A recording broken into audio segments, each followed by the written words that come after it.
on Psalms in Punjabi context ਦਾ ਨਵਾਂ series. ਜਿਸ ਤਰ੍ਹਾਂ ਕਿ ਤੁਸੀਂ ਦੇਖਿਆ ਅਸੀਂ ਪਿਛਲੇ ਸੀਰੀਜ਼ ਵਿੱਚ ਬਨੀ ਕੋਰਾ ਦੇ ਜ਼ਬੂਰਾਂ ਨੂੰ ਕੰਪਲੀਟ ਕੀਤਾ। ਇਸ ਸੀਰੀਜ਼ ਵਿੱਚ ਅਸੀਂ ਆਸਿਫ ਦੇ ਜ਼ਬੂਰਾਂ ਤੇ ਗੌਰ ਕਰਾਂਗੇ ਐਂਡ ਅੱਜ ਅਸੀਂ ਪਹਿਲੇ ਐਪੀਸੋਡ ਵਿੱਚ ਜਾਵਾਂਗੇ ਐਂਡ ਅੱਜ ਅਸੀਂ Psalm 50 ਨੂੰ ਕਵਰ ਕਰਾਂਗੇ। ਮੈਂ ਤੁਹਾਡੇ ਸਾਰਿਆਂ ਦਾ ਸ਼ੁਕਰ ਕਰਦੀ ਹਾਂ ਜੋ ਤੁਸੀਂ ਸਾਡੇ ਐਪੀਸੋਡਸ ਨੂੰ ਦੇਖਦੇ ਰਹੇ ਹਨ, ਸਾਡੇ ਨਾਲ ਇੰਗੇਜ ਕਰਦੇ ਰਹੇ ਹਾਂ। ਮੈਂ ਤੁਹਾਨੂੰ ਦੱਸਣਾ ਚਾਹੁੰਦੀ ਹਾਂ ਕਿ ਜੇ ਤੁਸੀਂ ਸਾਡੇ ਨਾਲ ਆਸਿਫ ਦੇ ਜ਼ਬੂਰਾਂ ਦੇ 12 ਐਪੀਸੋਡਸ ਵਿੱਚ ਜੁਆਇਨ ਕਰਨਾ ਚਾਹੁੰਦੇ ਆ, ਤੁਸੀਂ ਜ਼ੂਮ ਦੇ ਜ਼ਰੀਏ ਸਾਨੂੰ ਦੱਸ ਸਕਦੇ ਹਾਂ ਤਾਂ ਫਿਰ ਅਸੀਂ ਤੁਹਾਨੂੰ ਆਪਣੇ ਕਨਵਰਸੇਸ਼ਨ ਵਿੱਚ ਐਡ ਕਰ ਸਕਾਂਗੇ। ਐਂਡ ਅਸੀਂ ਤੁਹਾਨੂੰ ਇਨਵਾਈਟ ਕਰਦੇ ਹਾਂ ਕਿ ਤੁਸੀਂ ਆਪਣੇ ਸਵਾਲ, ਆਪਣੇ ਕਮੈਂਟਸ ਸਾਡੇ ਨਾਲ ਸ਼ੇਅਰ ਕਰੋ ਕਮੈਂਟ ਬਾਕਸ ਦੇ ਵਿੱਚ। ਸਾਡੇ ਵਿੱਚ ਅੱਜ ਆਂਟੀ ਜੋਤੀ ਤੇ ਅੰਕਲ ਜੋਸ਼ੂਆ ਸਕ੍ਰਿਪਚਰ ਪੜ੍ਹਨਗੇ ਤੇ ਪਾਸਟਰ ਐਰਿਕ ਰਿਫਲੈਕਸ਼ਨ ਦੇਣਗੇ। ਇਸ ਤੋਂ ਪਹਿਲੇ ਕਿ ਅੱਜ ਅਸੀਂ ਸਕ੍ਰਿਪਚਰ ਰੀਡਿੰਗ ਵਿੱਚ ਜਾਵਾਂਗੇ, ਮੈਂ ਦਰਖਾਸਤ ਕਰਾਂਗੀ ਕਿ ਅੰਕਲ ਜੋਸ਼ੂਆ ਸਾਨੂੰ ਪ੍ਰੇਅਰ ਵਿੱਚ ਲੈ ਕੇ ਜਾਣ। ਆਓ ਅਸੀਂ ਖੁਦਾ ਦੀ ਹਜ਼ੂਰੀ ਦੇ ਵਿੱਚ ਚਲੀਏ ਤੇ ਆਪਣੇ ਆਪ ਨੂੰ ਉਸਦੇ ਹੱਥਾਂ ਦੇ ਵਿੱਚ ਸਪੁਰਦ ਕਰੀਏ। ਖੁਦਾਵੰਦ ਤੇਰਾ ਸ਼ੁਕਰ ਕਰਦੇ ਹਾਂ ਅੱਜ ਦੇ ਦਿਨ ਦੇ ਲਈ ਜੋ ਤੂੰ ਸਾਨੂੰ ਸੰਭਾਲ ਕੇ ਰੱਖਿਆ, ਖਾਸ ਤੌਰ ਤੇ ਇਸ ਮੌਕੇ ਦੇ ਲਈ ਜੋ ਤੂੰ ਸਾਡੀ ਜ਼ਿੰਦਗੀ 'ਚ ਸਾਨੂੰ ਦਿੱਤਾ ਕਿ ਅਸੀਂ ਤੇਰੇ ਆਦਮ ਦੇ ਜ਼ਰੀਏ ਤੇਰੇ ਕਲਾਮ ਦੇ ਵਿੱਚੋਂ, ਇਹਨਾਂ ਭਜਨਾਂ ਦੇ ਵਿੱਚੋਂ ਖੁਦਾਵੰਦ, ਜਦ ਕਿ ਅੱਜ ਅਸੀਂ ਆਸਫ ਦਾ ਭਜਨ 50 ਨੰਬਰ ਸਾਮ ਨੂੰ ਸ਼ੁਰੂ ਕਰ ਰਹੇ ਹਾਂ। ਖੁਦਾਵੰਦਾ ਤੂੰ ਸਾਡੇ ਨਾਲ ਹੋ, ਸਾਨੂੰ ਸਮਝ, ਅਕਲ ਤੇ ਦਿਨਾਈ ਦੇਈਂ ਤਾਂ ਜੋ ਖੁਦਾਵੰਦ ਅਸੀਂ ਤੇਰੇ ਖਾਦਮ ਦੇ ਜ਼ਰੀਏ ਇਸ ਵਿੱਚੋਂ ਸਿੱਖ ਸਕੀਏ। ਸਿਸਟਰ ਜੋਤੀ ਨਾਲ ਹੋ, ਐਂਜਲ ਬੇਟੀ ਨਾਲ ਹੋ, ਖੁਦਾਵੰਦ ਸਾਡੇ ਸਭ ਦੇ ਨਾਲ ਹੋ। ਸਭ ਨੂੰ ਬਚਾ ਕੇ ਖੁਦਾਵੰਦ ਤੂੰ ਆਪਣੀ ਪਨਾਹ ਵਿੱਚ ਰੱਖ ਤੇ ਤੇਰੇ ਖਾਦਮ ਨੂੰ ਤੇਰੇ ਹੱਥਾਂ ਦੇ ਵਿੱਚ ਸਪੁਰਦ ਕਰਦੇ ਹਾਂ ਤਾਂ ਜੋ ਖੁਦਾਵੰਦ ਜੋ ਕੁਛ ਵੀ ਸਾਨੂੰ ਸਭ ਨੂੰ ਅੱਜ ਸਿਖਾਉਂਦੇ ਨੇ ਉਸ ਨੂੰ ਆਪਣੀ ਜ਼ਿੰਦਗੀ ਦੇ ਵਿੱਚ ਲੈ ਕੇ ਚੱਲਣ ਵਾਲੇ ਹੋਈਏ। ਤੇ ਮੰਗਦੇ ਹਾਂ ਤੇਰੇ ਬੇਟੇ ਆਪਣੇ ਨਜਾਤ ਦਹਿੰਦਾ ਯਿਸੂ ਨਾਸਰੀ ਦੇ ਜਲਾਲੀ ਤੇ ਪਵਿੱਤਰ ਨਾਂ 'ਚ, ਆਮੀਨ। Thank you uncle Joshua. ਆਓ ਹੁਣ ਅਸੀਂ ਸਕ੍ਰਿਪਚਰ ਰੀਡਿੰਗ ਵਿੱਚ ਚੱਲਾਂਗੇ ਆਂਟੀ ਜੋਤੀ ਤੇ ਅੰਕਲ ਜੋਸ਼ੂਆ ਦੇ ਨਾਲ।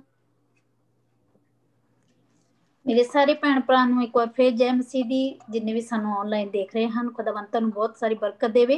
ਜਿਸ ਤਰ੍ਹਾਂ ਕਿ ਸਾਰੇ ਜਾਣਦੇ ਆ ਕਿ ਅਸੀਂ ਪਹਿਲੋਂ ਅਸੀਂ ਜ਼ਬੂਰ ਸ਼ੁਰੂ ਕੀਤੇ ਆ ਭਜਨ, ਔਰ ਅਸੀਂ ਪਹਿਲੋਂ ਬਨੀ ਕੋਰਾ ਦੇ ਭਜਨ ਸ਼ੁਰੂ ਕੀਤੇ ਸੀਗੇ। ਹੁਣ ਅੱਜ ਅਸੀਂ ਨਵਾਂ ਐਪੀਸੋਡ ਸਾਡੇ ਜਿਹੜੇ ਅਸਾਫ ਦਾ ਭਜਨ ਹੈ ਅਸੀਂ ਅੱਜ ਉਹ ਸ਼ੁਰੂ ਕਰਨ ਜਾਵਾਂਗੇ। ਅੱਜ ਅਸੀਂ ਪੜਾਂਗੇ ਜ਼ਬੂਰ 50 ਅਸਾਫ ਦਾ ਭਜਨ, ਪਰਮੇਸ਼ਵਰ ਦਾ ਨਿਆਂ। ਮੈਂ ਇਹਦੀ ਪਹਿਲੀ ਆਇਤ ਪੜਾਂਗੀ। ਮਹਾਪ੍ਰਤਾਪੀ ਪਰਮੇਸ਼ਵਰ ਪ੍ਰਭੂ ਨੇ ਕਿਹਾ, ਉਸਨੇ ਚੜ੍ਹਦੇ ਤੋਂ ਲਹਿੰਦੇ ਤੱਕ ਧਰਤੀ ਨਿਵਾਸੀਆਂ ਨੂੰ ਸੱਦਿਆ ਹੈ।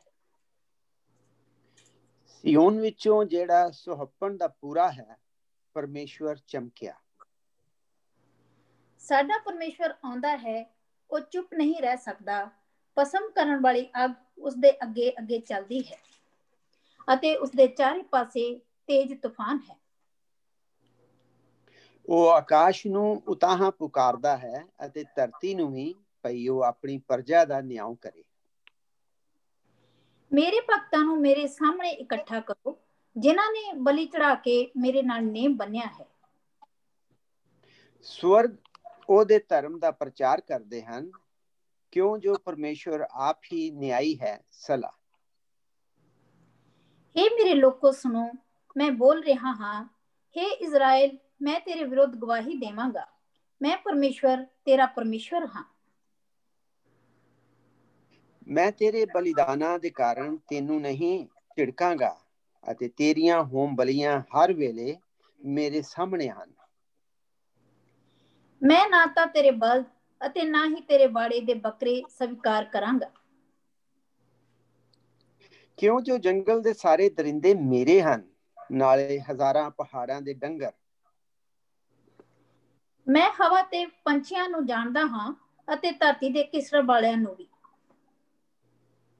ਮੈਂ ਜੇ ਭੁੱਖਾ ਹੁੰਦਾ ਤਾਂ ਤੈਨੂੰ ਨਾ ਆਖਦਾ, ਕਿਉਂ ਜੋ ਜਗਤ ਅਤੇ ਉਹਦੀ ਭਰਪੂਰੀ ਮੇਰੀ ਹੈ। ਕੀ ਮੈਂ ਬਲਦ ਦਾ ਮਾਸ ਖਾਂਦਾ ਹਾਂ ਜਾਂ ਬੱਕਰੇ ਦਾ ਲਹੂ ਪੀਂਦਾ ਹਾਂ? ਪਰਮੇਸ਼ਵਰ ਨੂੰ ਧੰਨਵਾਦ ਹੀ ਦਾ ਬਲੀਦਾਨ ਚੜਾ ਅਤੇ ਅਤ ਮਹਾਨ ਦੇ ਅੱਗੇ ਆਪਣੀਆਂ ਸੁਖਣਾ ਨੂੰ ਪੂਰੀਆਂ ਕਰ। ਮੈਨੂੰ ਦੁੱਖ ਦੇ ਸਮੇਂ ਪੁਕਾਰ, ਮੈਂ ਤੈਨੂੰ ਮੁਕਤ ਕਰਾਂਗਾ ਤਾਂ ਤੂੰ ਮੇਰੀ ਮਹਿਮਾ ਕਰੇਂਗਾ। ਪਰ ਦੁਸ਼ਟ ਨੂੰ ਪਰਮੇਸ਼ਵਰ ਇਉਂ ਆਖਦਾ ਹੈ, ਤੇਰਾ ਕੀ ਹੱਕ ਹੈ ਜੋ ਮੇਰੀਆਂ ਵਿਧੀਆਂ ਨੂੰ ਸੁਣਾਵੇਂ ਅਤੇ ਤੈਂ ਕਿਉਂ ਆਪਣੇ ਮੂੰਹ ਵਿੱਚ ਮੇਰਾ ਨਾਂ ਲਿਆ ਹੋਇਆ ਹੈ। ਤੂੰ ਅਨੁਸ਼ਾਸਨ ਨੂੰ ਘਿਰਨਾ ਕਰਦਾ ਹੈ ਅਤੇ ਤੂੰ ਮੇਰੇ ਵਚਨਾਂ ਨੂੰ ਤਿਆਗ ਦਿੰਦਾ ਹੈ। ਜਦ ਤੈਂ ਚੋਰ ਨੂੰ ਡਿੱਠਾ ਤਾਂ ਤੂੰ ਉਹਦੇ ਨਾਲ ਰਲ ਗਿਆ ਅਤੇ ਵਿਭਚਾਰੀਆਂ ਦਾ ਸਾਂਝੀ ਹੋਇਆ। ਤੂੰ ਆਪਣੇ ਮੂੰਹੋਂ ਬੁਰਾਈ ਬੋਲਦਾ ਹੈ ਅਤੇ ਤੇਰੀ ਜੀਭ ਧੋਖੇ ਦੀਆਂ ਗੱਲਾਂ ਕਰਦੀ ਹੈ। ਤੂੰ ਬਹਿ ਕੇ ਆਪਣੇ ਭਰਾ ਦੇ ਵਿਰੁੱਧ ਬੋਲਦਾ ਹੈ, ਆਪਣੇ ਸਕੇ ਭਰਾ ਦੀ ਨਿੰਦਿਆ ਕਰਦਾ ਹੈ। ਇਹ ਸਭ ਗੱਲਾਂ ਤੂੰ ਕੀਤੀਆਂ, ਪਰ ਮੈਂ ਚੁੱਪ ਰਿਹਾ। ਤੂੰ ਸੋਚਿਆ ਕਿ ਮੈਂ ਵੀ ਤੇਰੇ ਵਰਗਾ ਹਾਂ, ਪਰ ਮੈਂ ਤੈਨੂੰ ਝਿੜਕਾਂਗਾ ਅਤੇ ਤੇਰਾ ਮਾਮਲਾ ਤੇਰੇ ਸਾਹਮਣੇ ਹੀ ਪਰਖਾਂਗਾ।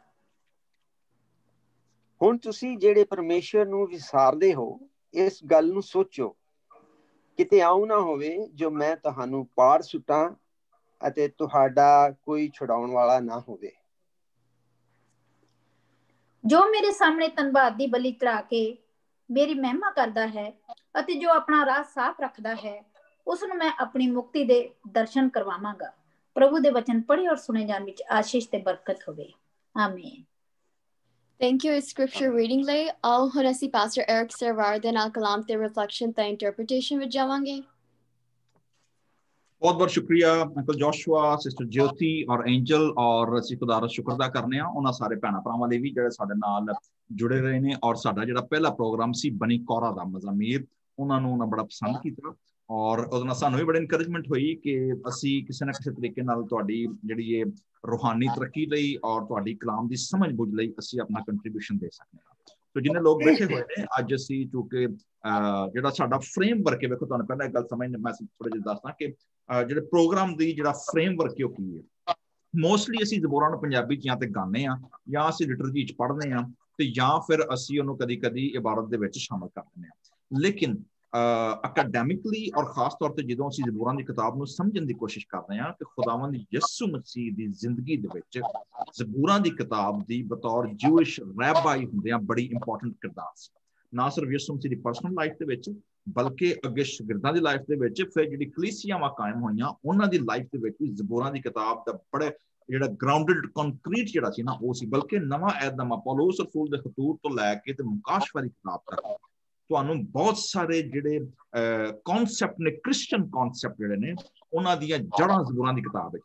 ਇਸ ਲਈ ਤੁਸੀਂ ਵੇਖੋਗੇ ਕਿ ਅਸੀਂ ਜ਼ਬੂਰਾਂ ਦੀ ਕਿਤਾਬ ਦੇ ਨਾਲ ਜਿਹੜੇ ਰੈਫਰੈਂਸ ਨੇ ਔਰ ਜਿਹੜੇ ਰੈਫਰੈਂਸ ਨਵੇਂ ਐਹਦਨਾਮੇ ਵਿੱਚ ਕੋਟ ਕੀਤੇ ਗਏ ਨੇ, ਜਾਂ ਜਿਨ੍ਹਾਂ ਦੀ ਤੁਹਾਨੂੰ ਉਹਨਾਂ ਦੇ ਨਾਲ ਰਲਦੇ ਮਿਲਦੇ ਤੁਹਾਨੂੰ ਲਫ਼ਜ਼ ਮਿਲਣਗੇ, ਉਹ ਕਨਸੈਪਟ ਮਿਲੇਗਾ ਜਿਹੜੇ ਨਵੇਂ ਐਹਦਨਾਮੇ ਦੇ ਰਾਈਟਰਾਂ ਨੇ ਯੂਜ਼ ਕੀਤਾ ਵੇ, ਉਹ ਤੁਹਾਨੂੰ ਬਹੁਤ ਸਾਰੀ ਚੀਜ਼ਾਂ ਜ਼ਬੂਰਾਂ 'ਚ ਮਿਲਣਗੀਆਂ। ਠੀਕ ਹੈ, ਅੱਜ ਅਸੀਂ ਸ਼ੁਰੂ ਕਰ ਰਹੇ ਹਾਂ ਆਸਫ।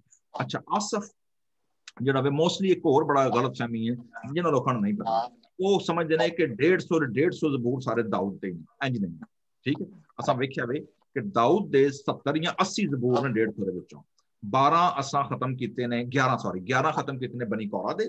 ਹੁਣ ਅਸੀਂ ਅੱਗੇ ਸਾਡੀਆਂ 12 ਐਪੀਸੋਡ ਚੱਲਣਗੀਆਂ ਆਸਫ ਦੇ ਮਜ਼ਾਮੀਰ। ਠੀਕ ਹੈ, ਔਰ ਉਹ 12 ਜ਼ਬੂਰ ਕਿਹੜੇ ਕਿਹੜੇ ਨੇ? ਅੱਜ ਅਸੀਂ 50 ਕਰਨ ਡਏ ਹਾਂ। ਨੰਬਰ 50 ਤੋਂ ਬਾਅਦ 72 ਤੋਂ ਲੈ ਕੇ 72 ਤੋਂ ਲੈ ਕੇ ਤੇ 83 ਤੱਕ, ਯਾਨੀ 73 ਤੱਕ ਜਿਹੜੇ ਨੇ। ਅੱਗੇ ਜਿਹੜੇ 11 ਜ਼ਬੂਰ ਨੇ ਉਹ ਸਾਮ ਦੇ ਆਸਫ ਦੇ ਪੂਰਾ ਸੈਟ। ਠੀਕ ਹੈ, ਸੋ ਅਸੀਂ ਜਦੋਂ ਜ਼ਬੂਰਾਂ ਦੀ ਗੱਲ ਕਰਨਾ ਮੇਰੇ ਜੀਜ਼ੋ, ਸਾਨੂੰ ਸਮਝਣਾ ਪਏਗਾ ਕਿ ਜਿਵੇਂ ਪਹਿਲਾਂ ਦੱਸਿਆ ਵੇ ਕਿ ਪੁਰਾਣਾ ਐਹਦਨਾਮਾ ਜਿਹੜਾ ਵੇ ਜਿਹਨੂੰ ਯਿਸੂ ਮਸੀਹ ਨੇ ਵੀ ਤਕਸੀਮ ਕੀਤਾ, ਜਦੋਂ ਯਿਸੂ ਮਸੀਹ ਮੁਰਦਿਆਂ ਤੋਂ ਜੀ ਉੱਠੇ, ਲੂਕਾ 24:44 ਚ ਉਹਨੇ ਕਿਹਾ ਜਿਤਨੀ ਬਾतें मेरी बाबत मूसा की तौरात, तनाख यानी तौरात, ਉਹਦੇ ਬਾਅਦ सहाइफ अंबिया यानी नबीम, एंड देन ਜ਼ਬੂरों की किताब में ਉੱਥੇ ਖੁਦਾਵੰਦ ਯਿਸੂ ਮਸੀਹ ਨੇ ਜਿਹੜੀ ਕਿਤਾਬ ਦਾ ਨਾਂ ਲਿਆ ਵੇ ਨਾ, ਉਹ ਸੀ ਕਤਬੀਮ ਜਾਂ ਰਾਈਟਿੰਗ ਵਿਜ਼ਡਮ ਲਿਟਰੇਚਰ। ਕਿਉਂਕਿ ਵਿਜ਼ਡਮ ਲਿਟਰੇਚਰ ਜਿਹੜਾ ਵੇ ਉਹ ਜ਼ਿਆਦਾਤਰ ਜਿਹੜਾ ਵੇ ਉਹ ਜ਼ਬੂਰਾਂ ਦੀ ਕਿਤਾਬ 'ਚ ਜਾਣਿਆ ਜਾਂਦਾ ਵੇ, ਕਿਉਂਕਿ ਸਾਰੇ ਉਸ ਸੈੱਟ ਦੇ ਵਿੱਚ ਸਾਰਿਆਂ ਨਾਲੋਂ ਵੱਡੀ ਕਿਤਾਬ ਜਿਹੜੀ ਹੈ ਜ਼ਬੂਰ ਨੇ, ਇਸ ਲਈ ਉਹਦੇ ਨਾਂ ਤੋਂ ਕਿਹਾ ਜਾਂਦਾ। ਲੇਕਿਨ ਵਿਜ਼ਡਮ ਸੈਕਸ਼ਨ ਦੇ ਵਿੱਚ ਜਾਂ ਜਿਹੜੀ ਕਤਬੀਮ ਹੈ ਉਹਦੇ ਵਿੱਚ ਤਕਰੀਬਨ ਕੋਈ 6-7 ਕਿਤਾਬਾਂ ਨੇ ਜਿਹੜੀਆਂ ਸ਼ੁਰੂ ਹੁੰਦੀਆਂ ਨੇ ਆਪਣਾ ਅਯੂਬ ਦੀ ਕਿਤਾਬ ਤੋਂ ਸ਼ੁਰੂ ਹੁੰਦੀ ਹੈ। ਜਿੰਨੀ ਪੋਇਟਿਕ ਲਿਟਰੇਚਰ, ਐਕਚੁਅਲੀ ਪੋਇਟਰੀ ਜਿੰਨੀ ਹੈ ਨਾ, ਜਿਹੜਾ ਸੈਕਸ਼ਨ ਹੈ ਉਹਨੂੰ ਇਕੱਠਾ ਕੀਤਾ ਗਿਆ, ਉਹਨੂੰ ਕਤਬੀਮ ਕਿਹਾ ਗਿਆ। ਸੋ ਪੁਰਾਣਾ ਐਹਦਨਾਮਾ ਕਿੰਨੇ ਸੈਂਟ ਤਕਸੀਮ ਯਿਸੂ ਮਸੀਹ ਨੇ ਕੀਤਾ। ਉਹਨੂੰ ਟੈਕਨੀਕਲ ਲਫ਼ਜ਼ ਜਿਹੜਾ ਨਾ ਜਿਹੜੇ ਯਹੂਦੀ ਲੋਕ ਯੂਜ਼ ਕਰਦੇ ਨੇ, ਉਹ ਵੀ ਤਨਾਖ। ਤਨਾਖ ਦਾ ਮਤਲਬ ਕੀ ਹੈ? ਸੋ TANAKH। ਓਕੇ, ਨਾ ਹੁਣ ਤੁਸੀਂ ਇਹਨਾਂ ਤਿੰਨਾਂ ਨੂੰ ਜੋੜਾ ਕਰ ਲਓ। 6 ਵਰਡ ਨੇ ਨਾ, ਜੋੜਾ ਕਰ ਲਓ, TANA ਤੇ KH। ਓਕੇ, ਹੁਣ ਕੀ ਹੈ? ਸੋ TA ਤੌਰਾ, ਪਹਿਲੀਆਂ 5 ਕਿਤਾਬਾਂ।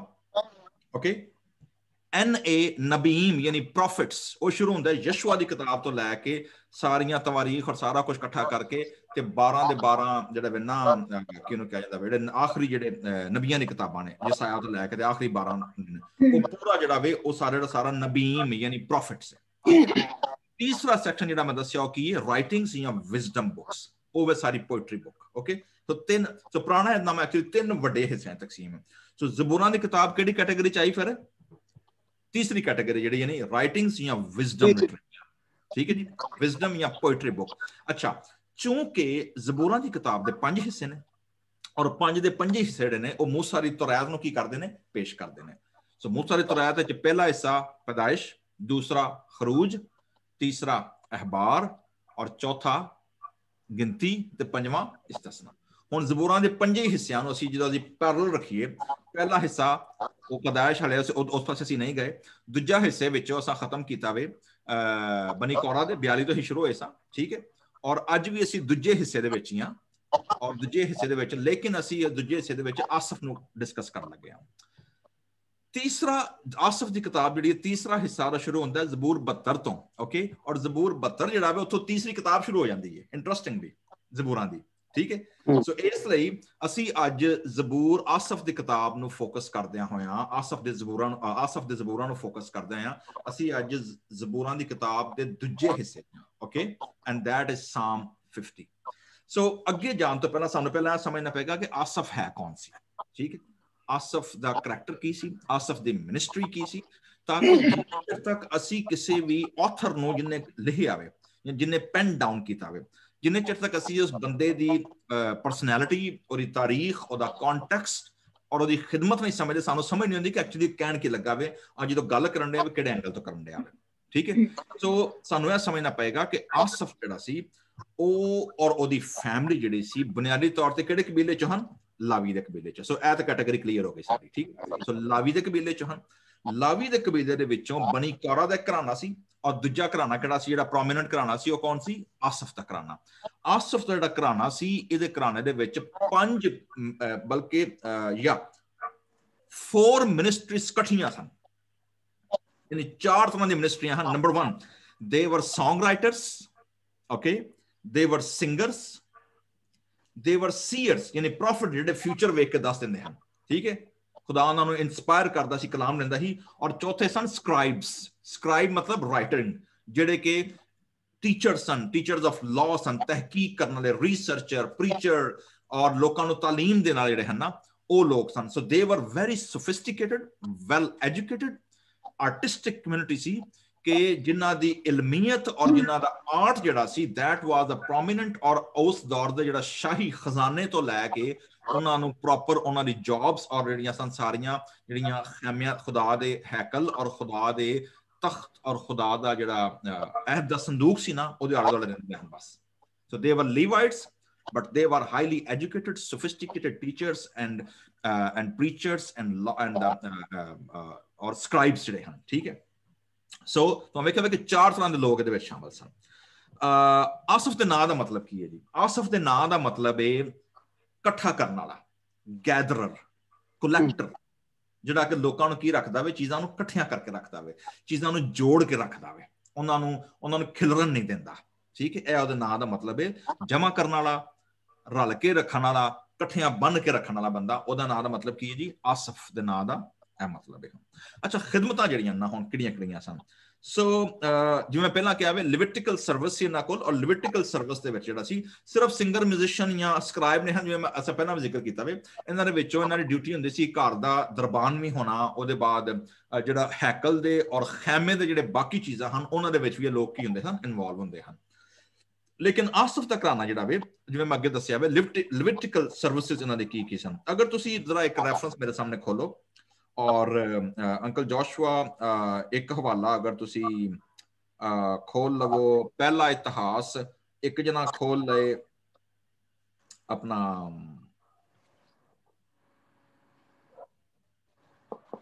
15 दी 16 ते 17 आयत और दूजा जना खोल ले 25 दी पहली आयत।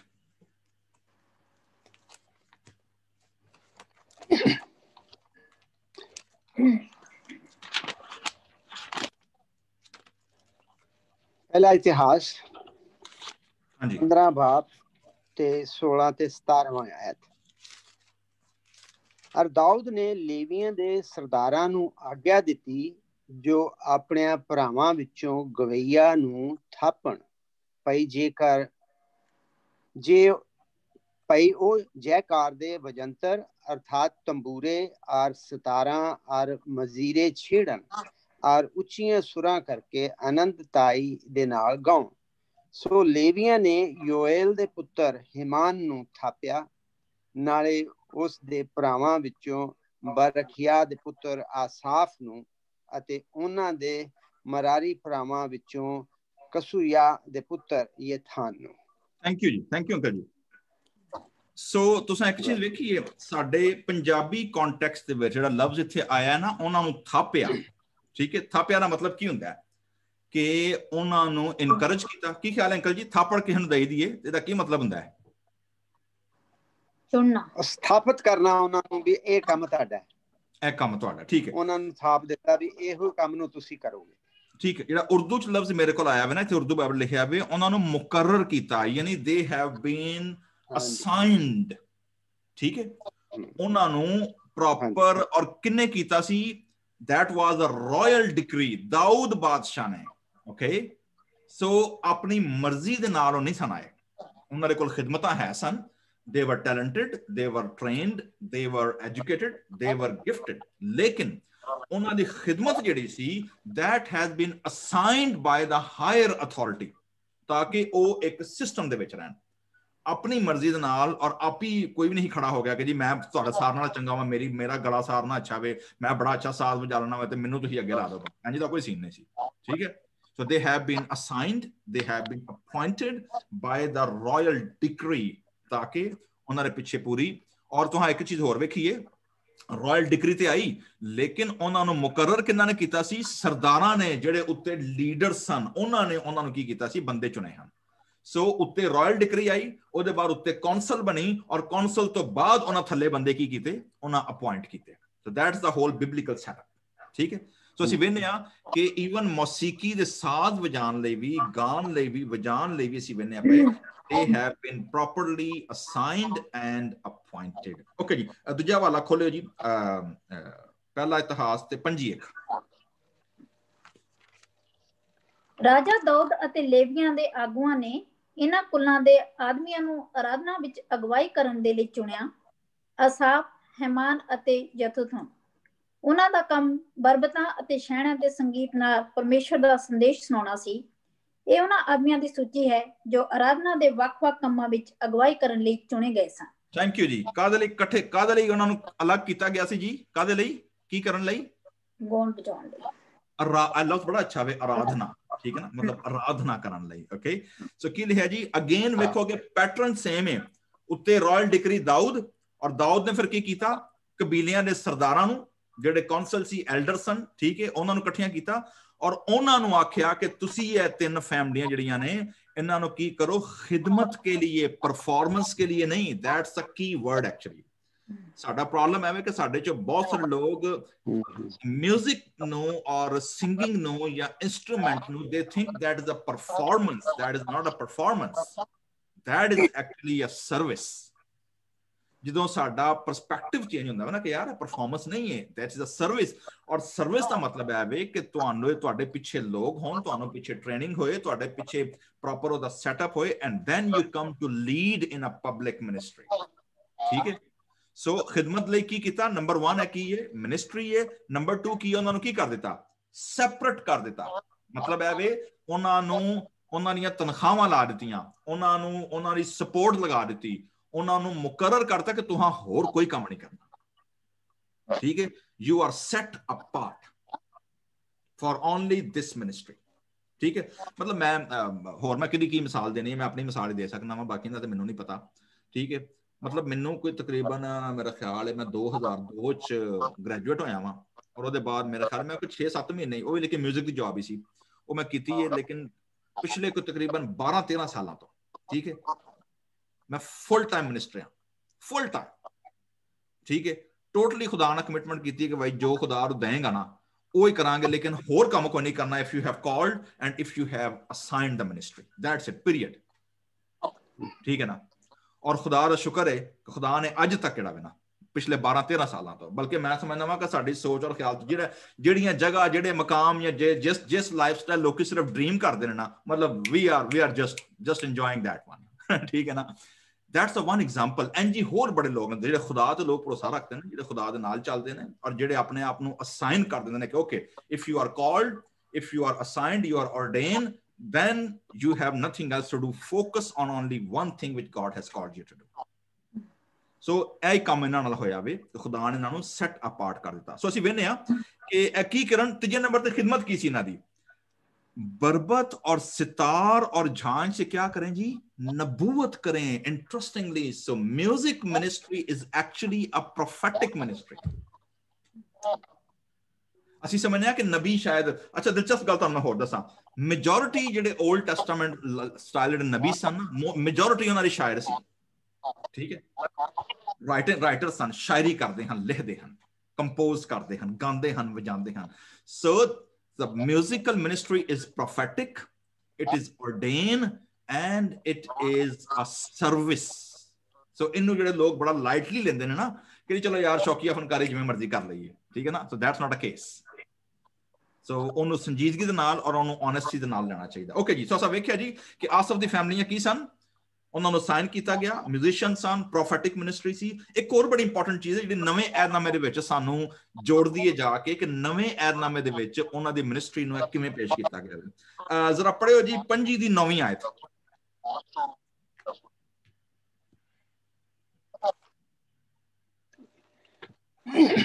ਬਲਕਿ ਇੱਕ ਕੰਮ ਕਰਿਓ, 9ਵੀਂ ਦੀ ਬਜਾਏ ਨਾ ਤੁਸੀਂ ਇਹ ਕੰਮ ਕਰੋ, ਪਹਿਲਾ ਗੁਣਾ ਆਸਾਫ ਲਈ 6ਵੀਂ ਆਇਤ ਤੋਂ ਪੜ੍ਹੋ ਅੰਕਲ ਜੀ, 6 ਤੋਂ 9 ਤੱਕ। ਤੇ ਸਿਸਟਰ ਜਯੋਤੀ ਤੁਸੀਂ ਮੁਕਾਸ਼ਫਾ ਦੀ ਚੌਥੇ ਬਾਬ ਦੀ ਚੌਥੀ ਆਇਤ ਕੱਢ ਕੇ ਰੱਖੋ। ਹਾਂਜੀ ਹਾਂਜੀ, ਇਹ ਸਭੇ ਆਪਣੇ ਪਿਤਾ ਦੇ ਮੁਤਹਿ ਸਨ ਅਤੇ ਕੀ ਯਹੋਵਾ ਦੇ ਭਵਨ ਵਿੱਚ ਛੈਣਿਆਂ ਸਤਾਰਾਂ ਤੇ ਬਰਬਤਾਂ ਨਾਲ ਗਾ ਵਜਾ ਕੇ ਪਰਮੇਸ਼ਵਰ ਦੇ ਭਵਨ ਦੀ ਉਪਾਸਨਾ ਕਰਨ, ਜਿਵੇਂ ਪਾਤਸ਼ਾਹ ਦਾ ਹੁਕਮ ਆਸਾਫ ਤੇ ਯਦੂਥੂਨ ਤੇ ਹੇਮਾਨ ਨੂੰ ਹੁੰਦਾ ਸੀ। ਅਤੇ ਉਹਨਾਂ ਦੀ ਗਿਣਤੀ ਉਹਨਾਂ ਦੇ ਭਰਾਵਾਂ ਸਣੇ ਜਿਹੜੇ ਯਹੋਵਾ ਦੇ ਕੀਰਤਨ ਸਿੱਖੇ ਸਿਖਾਏ ਹੋਏ ਸਨ, ਅਰਥਾਤ ਸਭੇ ਜਿਹੜੇ ਸਿਆਣੇ ਸਨ 288 ਸਨ। ਅਤੇ ਉਹਨਾਂ ਸਭਨਾਂ ਨੇ ਕੀ ਨਿੱਕੇ ਕੀ ਵੱਡੇ, ਕੀ ਗੁਰੂ ਕੀ ਚੇਲੇ, ਸਭ ਨੇ ਇੱਕੋ ਜਿਹਾ ਆਪਣੀਆਂ ਜ਼ਿੰਮੇਵਾਰੀਆਂ ਲਈ ਗੁਣਾ ਪਾਇਆ। ਪਹਿਲਾ ਗੁਣਾ ਆਸਾਫ ਲਈ ਯੂਸਫ ਦਾ ਨਿਕਲਿਆ, ਦੂਜਾ ਗਦਲਿਆ ਦਾ, ਉਹ ਤੇ ਉਹਦੇ ਭਰਾ ਦੇ ਪੁੱਤਰ 12 ਜਣੇ ਸਨ। ਥੈਂਕ ਯੂ ਜੀ। ਓਕੇ ਜੀ, ਦੈਟਸ ਇੰਟਰਸਟਿੰਗ, ਕਿਉਂਕਿ ਤੁਸੀਂ ਇੱਕ ਚੀਜ਼ ਵੇਖੋਗੇ, ਸਾਡੇ ਕੋਲ ਇੱਥੇ ਇਸ ਵੇਲੇ ਟਾਈਮ ਨਹੀਂ ਹੈ ਕਿ ਮੈਂ ਇਹਦੀ ਜ਼ਰਾ ਡੀਪ ਉਹਦੇ ਵਿੱਚ ਜਾਵਾਂ, ਲੇਕਿਨ ਜੇ ਤੁਹਾਨੂੰ ਮੈਂ ਇੰਪੋਰਟੈਂਟ ਚੀਜ਼ ਦੱਸਣ ਲੱਗਾ ਵਾਂ ਉਹ ਕੀ ਹੈ। ਤੁਸੀਂ ਵੇਖੋਗੇ ਅਗੇਨ ਦਾ ਸਿਸਟਮ, ਪਹਿਲਾਂ ਸਾਨੂੰ ਸਮਝਣਾ ਪਏਗਾ ਕਿ ਜਿਹੜਾ ਸਿਸਟਮ ਹੈ ਔਰ ਨਵੇਂ ਐਦਨਾਮੇ ਦੇ ਵਿੱਚ ਸਿਸਟਮ ਦੀ ਜਿਹੜੀ ਹੈ ਨਾ ਕਨੈਕਸ਼ਨ ਕਿਵੇਂ ਹੋਇਆ। ਠੀਕ ਹੈ, ਤੁਸੀਂ ਵੇਖੋਗੇ ਕਿ ਇਹ ਸਾਰੇ ਖੁਦਾ ਦੇ ਘਰ ਦੇ ਵਿੱਚ ਕੀ ਕਰਦੇ ਹਨ ਜੀ, ਗੀਤ ਗਾਉਣ ਲਈ। ਓਕੇ, ਨੰਬਰ 1 ਆਪਣੇ ਕਿਹਦੇ ਮਾਤਹਿਤ ਸਨ ਅੰਕਲ ਜੀ? 6ਵੀਂ ਆਇਤ ਕੀ ਕਹਿ ਰਹੀ ਹੈ, ਕਿਹਦੇ ਮਾਤਹਿਤ ਸਨ?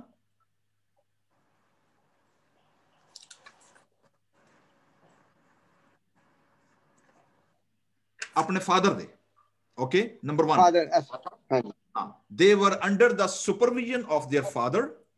ਉਹਦੇ ਬਾਅਦ ਖਿਦਮਤ ਕਰਦੇ ਹਨ ਤੇ ਬਾਦਸ਼ਾਹ ਦੇ ਹੁਕਮ ਦੇ ਯਾਨੀ ਸਿਸਟਮ ਦੇ ਤਾਬਿਆ ਸਨ। so they were under the supervision of someone। Okay, ਹੈ ਕੀ ਸਨ? ਲਿਵਿਟਿਕਲ ਸਿੰਗਰ ਸਨ, ਲਿਵਿਟਿਕਲ ਮਿਊਜ਼ੀਸ਼ੀਅਨ ਸਨ, ਲਿਵਿਟਿਕਲ ਸੀਅਰ ਸਨ। ਏਡੀ ਵੱਡੀ ਜ਼ਿੰਮੇਵਾਰੀ ਇਹਨਾਂ ਦੇ ਕੋਲ। ਇੱਕ ਪਾਸੇ ਖੁਦਾ ਦੀ ਆਵਾਜ਼ ਬਣਦੇ ਹਨ, ਨਬੀ ਜਦੋਂ ਖੁਦਾ ਦਾ ਰੂਹ ਉਹਨਾਂ ਨੂੰ ਇੰਸਪਾਇਰ ਕਰਦਾ ਸੀ। ਦੂਜੇ ਨੰਬਰ ਤੇ ਲੋਕਾਂ ਨੂੰ ਖੁਦਾ ਦੇ ਸਾਹਮਣੇ ਕੀ ਕਰਦੇ ਹਨ? ਪੇਸ਼ ਕਰਦੇ ਹਨ। so they have two-way traffic। Okay, ਲੇਕਿਨ ਇਹਦੇ ਬਾਵਜੂਦ they were under the supervision of the higher authority, ਔਰ ਜਿਹੜੇ ਉਹਨਾਂ ਤੋਂ ਸੀਨੀਅਰ ਸਨ। ਨੰਬਰ 1 so they were ਤਾਬਿਆਦਾਰੀ ਹੀ ਇਹਨਾਂ ਦੇ ਕੋਲ ਪ੍ਰੋਪਰ ਸਿਸਟਮ ਸੀ। ਉਹਦੇ ਬਾਅਦ ਇਹਨਾਂ ਕੀ ਸੀ? ਇਹਨਾਂ ਨੇ ਪ੍ਰੋਪਰ ਐਜੂਕੇਸ਼ਨ ਲਈ ਸੀ, ਕਿਉਂਕਿ 7ਵੀਂ ਆਇਤ ਕਹਿੰਦੀ ਹੈ और उनके भाइयों समेत जो खुदावंद की मदा सराई की पा चुके सन जी, तालीम पा चुके थे। They have proper musical education, they have proper training किवें करनी है। और ना सिर्फ बल्कि ट्रेनिंग तालीम एजुकेशन पाई, बल्कि वो फिर अगों जेड़े स्किल्ड लोग सन, जेड़े अगों नारी, तो ਇਹਦਾ मतलब स्किल्ड किवें होए सन। म्यूजिशियनशिप ਜਿਹੜੀ ਹੈ, मैं आप मौसीकी ਦਾ स्टूडेंट ਆ, आपको मैंने मैं ਜਦੋਂ ਦੀ ਹੋਸ਼ ਸੰ ਵੀ ਇਹ ਮੌਸੀਕੀ ਸਿੱਖਣ ਦਾ ਜਾਂ ਕਰਨ ਦਾ ਆ, ਹਾਲੇ ਤੱਕ ਅਸੀਂ ਸਕਿਲਡ ਨਹੀਂ ਹੋ ਸਕੇ। ਵੀ ਆਰ ਇਨ ਅ ਪ੍ਰੋਸੈਸ, ਠੀਕ ਹੈ। मतलब ਇਹਦਾ मतलब ਆਵੇ ਕਿ ਤੁਹਾਨੂੰ ਉਮਰ ਦਾ ਇੱਕ ਹਿੱਸਾ ਚਾਹੀਦਾ ਵੇ, ਉਸਤਾਦ ਜਾਂ ਗੁਰੂ ਜਾਂ ਗੰਧਰਵ, ਜਾਂ ਤੁਹਾਨੂੰ ਆਪਣੇ ਆਪ ਨੂੰ ਕਿਸੇ ਲੈਵਲ ਤੇ ਲੈ ਕੇ ਆਉਣ ਲਈ ਕਿ ਲੋਕ ਤੁਹਾਨੂੰ ਗੁਰੂ ਜਾਂ ਉਸਤਾਦ ਮੰਨਣ। It take time. It's not depend on a degree. It depend on your experience. ਤੁਹਾਡਾ ਤਜਰਬਾ ਕਿੰਨਾ ਹੈ। ਸੋ ਜਿਹੜੇ ਸਕਿਲਡ ਸਨ, they were seniors, ਔਰ ਉਹਨਾਂ ਦੇ ਪਿੱਛੇ ਪੂਰਾ ਇੱਕ ਸਕੂਲ ਦਾ ਸਿਸਟਮ ਇੱਕ ਕੰਮ ਕਰਨ ਰਿਹਾ ਸੀ। ਕਦੇ ਮੌਕਾ ਮਿਲਿਆ ਮੈਂ ਤਾਂ ਗੱਲ ਕਰਾਂਗਾ ਕਿ ਓਲਡ ਟੈਸਟਾਮੈਂਟ ਹੈਕਲ ਦੇ ਵਿੱਚ ਮਿਊਜ਼ਿਕ ਐਜੂਕੇਸ਼ਨ ਦਾ ਸਿਸਟਮ ਕੀ ਸੀ, ਕਿੰਨੇ ਸਾਲਾਂ ਦੀ ਤਾਲੀਮ ਸੀ, ਸਿਖਾਉਂਦੇ ਕੀ ਸਨ, ਹੁੰਦਾ ਕੀ ਸੀ, ਦੈਟਸ ਅਨਦਰ ਐਂਗਲ। ਲੇਕਿਨ ਇਹਦੇ ਬਾਵਜੂਦ ਅੱਛਾ ਜਿਹੜਾ ਇੱਥੇ ਵੇ ਨਾ, ਜਿਹੜਾ ਇੰਪੋਰਟੈਂਟ ਚੀਜ਼ ਮੈਂ ਦੱਸਣ ਲੱਗਾ ਵਾਂ ਉਹ ਵੇ ਕਿ ਜਿਹੜੇ ਇਹਨਾਂ ਨੇ 48,000 ਜਿਹੜੇ ਲੋਕ ਗਿਣੇ ਹਨ ਨਾ, ਜਿਨ੍ਹਾਂ ਦੀ ਖਿਦਮਤ ਦਾਊਦ ਬਾਦਸ਼ਾਹ ਨੇ ਔਰ ਹੈਕਲ ਦੇ ਵਿੱਚ ਕੀਤੀ ਸੀ, ਉਹਨਾਂ 48,000 ਨੂੰ ਇਹਨਾਂ ਨੇ 24 ਦੇ ਹਿੱਸਿਆਂ 'ਚ ਕੀ ਕੀਤਾ ਸੀ, ਤਕਸੀਮ ਕੀਤਾ ਸੀ, ਤਾਂ ਕਿ ਸਵੇਰ ਔਰ ਸ਼ਾਮ ਦੀ ਕੁਰਬਾਨੀ ਕੀ ਕਰ ਸਕਣ, ਖਿਦਮਤ ਕਰ ਸਕਣ। ਉਹ 24 ਜਿਹੜੇ ਹਨ ਉਹਨਾਂ ਨੂੰ ਉਹਨਾਂ ਫਿਰ ਅੱਗੋਂ 12 ਦੇ ਵਿੱਚ ਕੀ ਕੀਤਾ ਸੀ, ਤਕਸੀਮ ਕੀਤਾ ਸੀ, ਤਾਂ ਕਿ ਖੁਦਾ ਦੇ ਹੈਕਲ ਦੇ ਵਿੱਚ ਔਰ ਖੁਦਾ ਦੇ ਤਖਤ ਦੇ ਸਾਹਮਣੇ ਔਰ ਖੁਦਾ ਦੇ ਕੋਰਟ ਰੂਮ ਵਿੱਚ ਖਿਦਮਤ ਕਰ ਸਕਣ। ਨਾਓ ਮੁਕਾਸ਼ਫਾ 4:4 ਪੜੋ ਜੀ ਜ਼ਰਾ, ਤੁਸੀਂ ਵੇਖੋਗੇ ਇਹ ਸੈਟਅਪ ਦਾ ਲਿੰਕ ਤੁਹਾਨੂੰ ਮੁਕਾਸ਼ਫਾ ਦੀ ਕਿਤਾਬ ਵਿੱਚ ਕਿਵੇਂ ਨਜ਼ਰ ਆਉਂਦਾ ਹੈ। ਤਖਤ ਦੇ ਚਾਰੇ ਪਾਸੇ ਗੋਲ ਸਰਕਲ ਵਿੱਚ ਲੱਗੇ ਹੋਏ 24 ਤਖਤਾਂ ਤੇ 24 ਬਜ਼ੁਰਗ ਬੈਠੇ ਹੋਏ ਸਨ। ਉਹਨਾਂ ਬਜ਼ੁਰਗਾਂ ਨੇ ਚਿੱਟੇ ਕੱਪੜੇ ਪਹਿਨੇ ਹੋਏ ਅਤੇ ਸਿਰਾਂ ਤੇ ਸੋਨੇ ਦੇ ਤਾਜ ਪਹਿਨੇ ਹੋਏ ਸਨ। ਓਕੇ, ਥੈਂਕ ਯੂ ਜੀ। ਤਾਂ ਵੇਖਿਆ ਵੇ ਕਿ ਮੁਕਾਸ਼ਫਾ ਦੇ ਮੁਸੰਨਫ ਨੇ ਜਿਹੜਾ ਖੁਦਾ ਦੇ ਹੈਕਲ, ਖੁਦਾ ਦੇ ਤਖਤ ਔਰ ਖੁਦਾ ਦੀ ਹਜ਼ੂਰੀ ਦੀ ਜਿਹੜੇ 24 ਨੰਬਰ ਹੈ 12 ਦਾ। Okay, so that's the concept which has been adopted from the Levitical service in the temple of the Solomon and the tabernacle of David. So ਯੋਹੰਨਾ ਜਿਹਦਾ ਮੁਕਾਸ਼ਫਾ ਲਿਖਦਾ ਵੇ ਨਾ, ਤੁਹਾਨੂੰ ਪਤਾ ਵੇ ਨਾ ਕਿ ਸਾਰਾ ਮੁਕਾਸ਼ਫਾ ਉਹਨੇ ਉਸੇ ਪੈਟਰਨ ਦੇ ਨਾਲ ਲਿਖਿਆ ਵੇ ਅਕੋਰਡਿੰਗ ਦ ਮਾਈਂਡ ਕਿ ਜੀ ਹੈਕਲ ਵਿੱਚ ਕੀ ਹੁੰਦਾ ਸੀ, ठीक है ना। इस तरह से देखोगे ना चौथे बाब की पहली आयत की कहती है, इन बातों के बाद जो मैंने निगाह की तो क्या देखता, एक दरवाजा खुला आसमान पर और नरसिंगे दी आवाज। नरसिंगा कौन फूंकते हैं? लावी और काहिन। ओके, फरमाता है कि ऊपर आ जा, मैं होना जरूरत। और आसमान ते की रखिया वे, एक तख्त रखिया वे। ओके, और हैकल की हुंदी सी खुदा दा ऐहद दा संदूक, की हुंदा सी खुदा दा तख्त। ओके, तख्त रखिया वे और ਉਹਦੇ ਤਖਤ ਤੇ ਕੋਈ ਬੈਠਾ ਵੇ। ਔਰ ਫਿਰ ਉੱਥੇ ਕੀ ਹੈ ਜੀ, ਚੌਥੀ ਬਾਤ, 24 ਬਜ਼ੁਰਗ ਸਫੇਦ ਪੋਸ਼ਾਕ। ਔਰ ਸਫੇਦ ਪੋਸ਼ਾਕ ਕੌਣ ਪਾਉਂਦੇ ਹਨ? Priest and the Levites।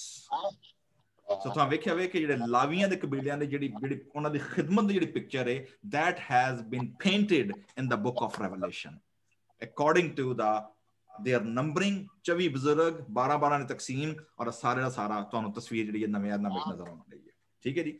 So okay, ਅੱਜ ਅਸੀਂ ਆਸਫ ਦਾ ਜਿਹੜਾ ਵੇ ਨਾ, ਅਸੀਂ ਇਹਨੂੰ ਇੱਥੇ ਅੱਜ ਰੋਕਾਂਗੇ ਇਹਦੇ ਇਨਫੋਰਮੇਸ਼ਨ ਨੂੰ, ਔਰ ਇਹਨੂੰ ਕੱਲ ਦੀ ਐਪੀਸੋਡ ਦੇ ਵਿੱਚ ਮੈਂ ਜ਼ਿਕਰ ਕਰਾਂਗਾ ਆਸਫ ਦਾ, ਕਿ ਇਹਨਾਂ ਦਾ ਤਾਰੀਖ ਦੇ ਵਿੱਚ ਜਾਂ ਇਸਰਾਇਲ ਦੀ ਜਿਹੜੀ ਰਿਨਿਊਵਲ ਸੀ ਉਹਦੇ ਵਿੱਚ ਕੀ ਕਿਰਦਾਰ ਰਿਹਾ ਵੇ, ਔਰ ਉਹਦੇ ਬਾਰੇ ਅਸੀਂ ਚੱਲਾਂਗੇ। ਅੱਜ ਅਸੀਂ ਥੋੜੀ ਦੇਰ ਲਈ ਗੱਲ ਕਰਾਂਗੇ ਜ਼ਬੂਰ ਨੰਬਰ 50 ਤੇ। ਠੀਕ ਹੈ ਜੀ।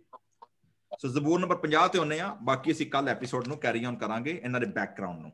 ਸੋ ਜ਼ਬੂਰ ਨੰਬਰ 50 ਜਦੋਂ ਅਸੀਂ ਵੇਖਦੇ ਨਾ, ਮੈਂ ਸਿਰਫ ਤੁਹਾਡੇ ਸਾਹਮਣੇ 3 ਮੇਜਰ ਥੀਮ ਪੇਸ਼ ਕਰਾਂਗਾ। ਉਹਦੇ ਬਾਅਦ ਅਸੀਂ ਅੰਕਲ ਜੋਸ਼ੂਆ ਜੋਤੀ ਕੋਲੋਂ ਸੁਣਾਂਗੇ ਕਿ ਉਹਨਾਂ ਦਾ ਕੀ ਰਿਫਲੈਕਸ਼ਨ ਹੈ। ਲੇਕਿਨ ਜ਼ਬੂਰ ਨੰਬਰ 50 ਦਾ ਜਿਹੜਾ ਵੇ ਨਾ, ਪਹਿਲਾ ਰੈਫਰੈਂਸ ਜਿਹੜਾ ਵੇ, ਉਹਨੂੰ ਅਗਰ ਤੁਸੀਂ ਨਵੇਂ ਏਦਾਮੇ ਦੇ ਵਿੱਚੋਂ ਖੋਲ ਕੇ ਰੱਖ ਲਓ ਜੀ, ਪਹਿਲਾ ਪਤਰਸ 4:17।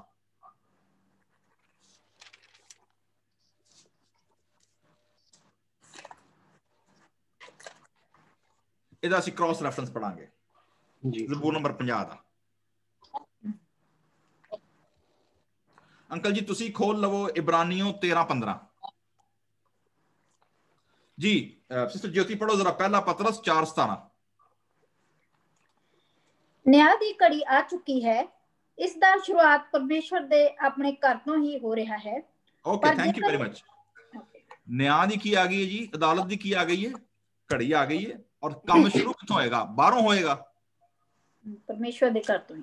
परमेश्वर दे घरों होएगा। ओके नाउ असी हुण ज़बूर 50 दी जरा चौथी आयत पढ़िए ते की लिखिया है जी। नंबर 1 अगर मैं पहली आयत तो शुरू करा, ज़बूर 50 दे दो मेन हिस्से ने। नैचुरली तुसीं वेखोगे पहला सलाह कित्थे आया वे 6वीं आयत तो बाद, ठीक है 6वीं आयत ते सलाह वे और उसके बाद कंटिन्यूटी कोई सलाह नहीं है। सो ओरिजिनली दो हिस्सियां तकसीम है। जिहड़ा पहला हिस्सा वे ना ਉਹ पेश करदा वे खुदा दी जात ते और खुदा दा अपने लोकां दे नाल रिलेशनशिप की है, ठीक है। तो पहला फोकस बड़ा खुदा ने कलाम किया पूरी दुनिया मशरक से मगरब तक। सियून अगेन असि सियून ते बड़ी गल कर चुके हैं, खुदा जलवागर हुआ है, साडा खुदा आएगा। इंपॉर्टेंट चीज जिहड़ी खुदा दे बारे च दसी गई है ना, क्योंकि जजमेंट सीट है हुण एल जिहड़ा ते नाम है ना खुदा दा, देखो रब खुदावंद खुदा ने। सो खुदा दा पूरा title Yahweh Lord God L L Elohim. So proper पूरा पूरा पूरा प्रॉपर नेम खुदा दा इत्थे ना ਉਹਨੇ ਲਿਆ ਵੇ। ਔਰ ਜਦੋਂ ਪ੍ਰੋਪਰ ਨਾਂ ਲੈ ਰਿਹਾ ਵੇ ਤੇ ਖੁਦਾ ਦਾ ਜਿਹੜਾ ਫਿਨੋਮੇਨਾ ਵੇ ਖੁਦਾ ਦੀ ਹਜ਼ੂਰੀ ਦਾ, ਉਹ ਜਿਹੜਾ ਸਾਰਿਆਂ ਨਾਲ ਪ੍ਰਾਇਮਰੀ ਫਿਨੋਮੇਨਾ ਖੁਦਾ ਦੀ ਹਜ਼ੂਰੀ ਦਾ ਕੀ ਹੈ? ਅੱਗ। Okay fire. ਕਿਉਂਕਿ ਫਾਇਰ ਦੇ ਦੋ ਕੰਮ ਨੇ ਜੀ, ਇੱਕ ਤੇ ਹੈ ਇੰਪਿਉਰਿਟੀ ਜਿਹੜੀ ਹੈ ਨਾ ਉਹਨੂੰ ਸਾਰੀ ਗੰਦਗੀ ਕਲਾਜ਼ਾਂ ਨੂੰ ਸਾੜ ਕੇ ਸੁਆਹ ਕਰ ਦਿੰਦੀ ਹੈ, ਠੀਕ ਹੈ ਨਾ। ਦੂਜੇ ਨੰਬਰ ਤੇ ਅੱਗ ਜਿਹੜੀ ਹੈ ਨਾ that is a sign of holiness, ਪਾਕੀਜ਼ਗੀ ਦਾ, ਹੋਲੀਨੈਸ ਦਾ ਸਾਈਨ। ਸੋ ਖੁਦਾ ਦੀ ਹਜ਼ੂਰੀ ਜਿਹੜੀ ਹੈ ਦੈਟ ਇਜ਼ ਹੋਲੀ। ਇਸ ਲਈ ਇਬਰਾਨੀਓ ਦਾ ਖਾਦਾ ਮੁਸੰਨਫ ਵਿੱਚ ਲਿਖਦਾ ਵੇ ਕਿ ਹਮਾਰਾ ਖੁਦਾ ਭਸਮ ਕਰਨੇ ਵਾਲੀ ਕੀ ਹੈ? ਅੱਗ ਹੈ। ਓਕੇ ਸੋ ਜਿਹੜਾ ਅੱਗ ਦਾ ਕਨਸੈਪਟ ਹੈ that is again from the mount Sinai, ਜਦੋਂ ਖੁਦਾ ਉਤਰਿਆ ਅੱਗ ਆਈ ਹੈ ਔਰ ਹਰ ਚੀਜ਼ ਜਿਹੜੀ ਹੈ। ਸੋ ਇੱਕ ਤਾਂ ਖੁਦਾ ਦੀ ਹਜ਼ੂਰੀ ਨੂੰ ਕਿਹਦੇ ਨਾਲ ਪੇਸ਼ ਕਰਨ ਡਿਆ ਵੇ? ਖੁਦਾ ਦੀ ਪਾਕੀਜ਼ਗੀ ਨੂੰ, ਹੋਲੀਨੈਸ ਨੂੰ ਫਾਇਰ ਦੇ ਨਾਲ। ਲੇਕਿਨ ਉਹ ਫਾਇਰ ਜਿਹੜੀ ਹੈ ਅਦਾਲਤ ਜਦੋਂ ਸ਼ੁਰੂ ਕਰੇਗਾ ਖੁਦਾ, ਤੇ ਅਦਾਲਤ ਕਿੱਥੋਂ ਸ਼ੁਰੂ ਕਰੇਗਾ? ਖੁਦਾ ਦੇ ਘਰ। ਅੱਛਾ ਜਿੰਨੇ ਮੇਰੇ ਵਰਗੇ ਲੀਡਰ ਨੇ ਨਾ, ਪਾਦਰੀ ਤੇ ਲੀਡਰ ਤੇ ਮਾਰ ਆਪਣਾ ਜਿਹੜੇ ਆਪਣੇ ਆਪ ਨੂੰ ਬੜਾ ਕਹਿੰਦੇ ਨੇ ਜੀ ਅੱਗੇ ਭਾਵ ਸਾਨੂੰ ਤੇ ਹਾਰ ਪਵਾਓ ਤੇ ਇਹ ਕਰੋ ਤੇ ਉਹ ਕਰੋ, ਲਿੱਤਰ ਪੌਲਾ ਉਹਨਾਂ ਤੋਂ ਸ਼ੁਰੂ ਹੋਣਾ ਹੈ, ਠੀਕ ਹੈ ਠੀਕ ਹੈ। ਪੌਲਸ ਰਸੂਲ ਵੀ ਕਹਿੰਦਾ ਵੇ ਕਿ ਜਦੋਂ ਖੁਦਾ ਅਦਾਲਤ ਕਰੇਗਾ, ਜਿਹਦਾ ਕੰਮ ਲੱਕੜੀ ਦਾ ਹੋਏਗਾ, ਭੂਸੇ ਦਾ ਹੋਏਗਾ, ਸੁਆਹ ਦਾ ਹੋਏਗਾ ਜਾਂ ਛੋਟਾ ਮੋਟਾ ਕੰਮ ਹੋਏਗਾ, ਜਦੋਂ ਅੱਗ ਜ਼ਾਹਿਰ ਹੋਏਗੀ ਨਾ ਸਾਰਾ ਸਾੜ ਕੇ ਸੁਆਹ ਕਰ ਦੇਗੀ। ਪਤਾ ਲੱਗ ਜਾਏਗਾ ਉਦੋਂ ਕਿਹਦਾ ਕੰਮ ਸੋਨੇ ਦਾ। सोने तो मुराद की है? खुदा दा कलाम। क्योंकि खुदा दे कलाम नूं क्या गया वे कि सोने से ताया हुआ खुदा दा कलाम जिहड़ा ना अग वांगू ताया होया कलाम जिहड़ा वे, ठीक है। ते बाकी लोग जिन्ने रहिंदे ने ना कि जी ਇਹ प्रोग्राम ते ਉਹ प्रोग्राम साड़ियां आउणियां जाणियां, वेखो उधर टुर गए ते उधर नूं आ गए, इंज नूं टुर गए ते इंज नूं टुर गए आ गए, मतलब ਇਹ ਕੰਮ नहीं चलना until or unless you are rooted in God's word। ਤੁਸੀਂ ਖੁਦਾ ਦੇ ਕਲਾਮ ਦੇ ਨਾਲ ਤਾਏ ਜਦੋਂ ਜਾਂਦੇ ਨਾ, that is when actually ਜਦੋਂ ਖੁਦਾ ਦੀ ਅੱਗ ਜ਼ਾਹਿਰ ਹੁੰਦੀ ਹੈ ਤਾਂ ਪਤਾ ਲੱਗਦਾ ਵੇ ਕਿ ਬੰਦਾ ਕਿੱਥੇ ਖਲੋਤਾ ਵੇ। ਸੋ ਨੰਬਰ 1 ਸਾਨੂੰ ਕੀ ਸਮਝਣਾ ਪਏਗਾ ਕਿ ਜ਼ਬੂਰ ਨਵੀ ਸਾਹਿਬ ਕਹਿ ਰਿਹਾ ਅਦਾਲਤ ਕਿੱਥੋਂ ਸ਼ੁਰੂ ਹੋਏਗੀ? ਖੁਦਾ ਦੇ ਘਰ ਤੋਂ, ਠੀਕ ਹੈ। ਖੁਦਾ ਦੇ ਘਰ ਤੋਂ ਸ਼ੁਰੂ ਹੋਏਗੀ ਤੇ ਜਿਹੜੇ ਖਾਦਮ ਲੋਕ ਨੇ, ਜਿਹੜੇ ਲੀਡਰ ਲੋਕ ਨੇ, ਔਰ ਦੇ ਨੋ ਵੈਰੀ ਵੈਲ, मतलब मैं खुदा माफ करे मैं ऐसे ऐसे लोग वेखे ने पादरियां ने और मतलब प्रॉपर पादरी जिन्हां ने अपनी उन्हां दी नस्लां बर्बाद हो गईयां, उन्हां दी अपने खानदान में पाकिस्तान कराची च मेरे जान पहचान वाले बड़े कि जिन्हां ने जदों पादरी हन, जिन्हां को अथॉरिटी सी काम सी, उन्हां ने करप्शन अन्नेवाह कीती, उन्हां बच्चे सही अपने ਜਿਹੜੇ ਨਾ ਉਹਨਾਂ ਨੂੰ ਪਾਲ ਨਹੀਂ ਸਕੇ, ਐਜੂਕੇਸ਼ਨ ਬੱਚਿਆਂ ਦੀ ਕੋਈ ਨਹੀਂ ਹੋਈ।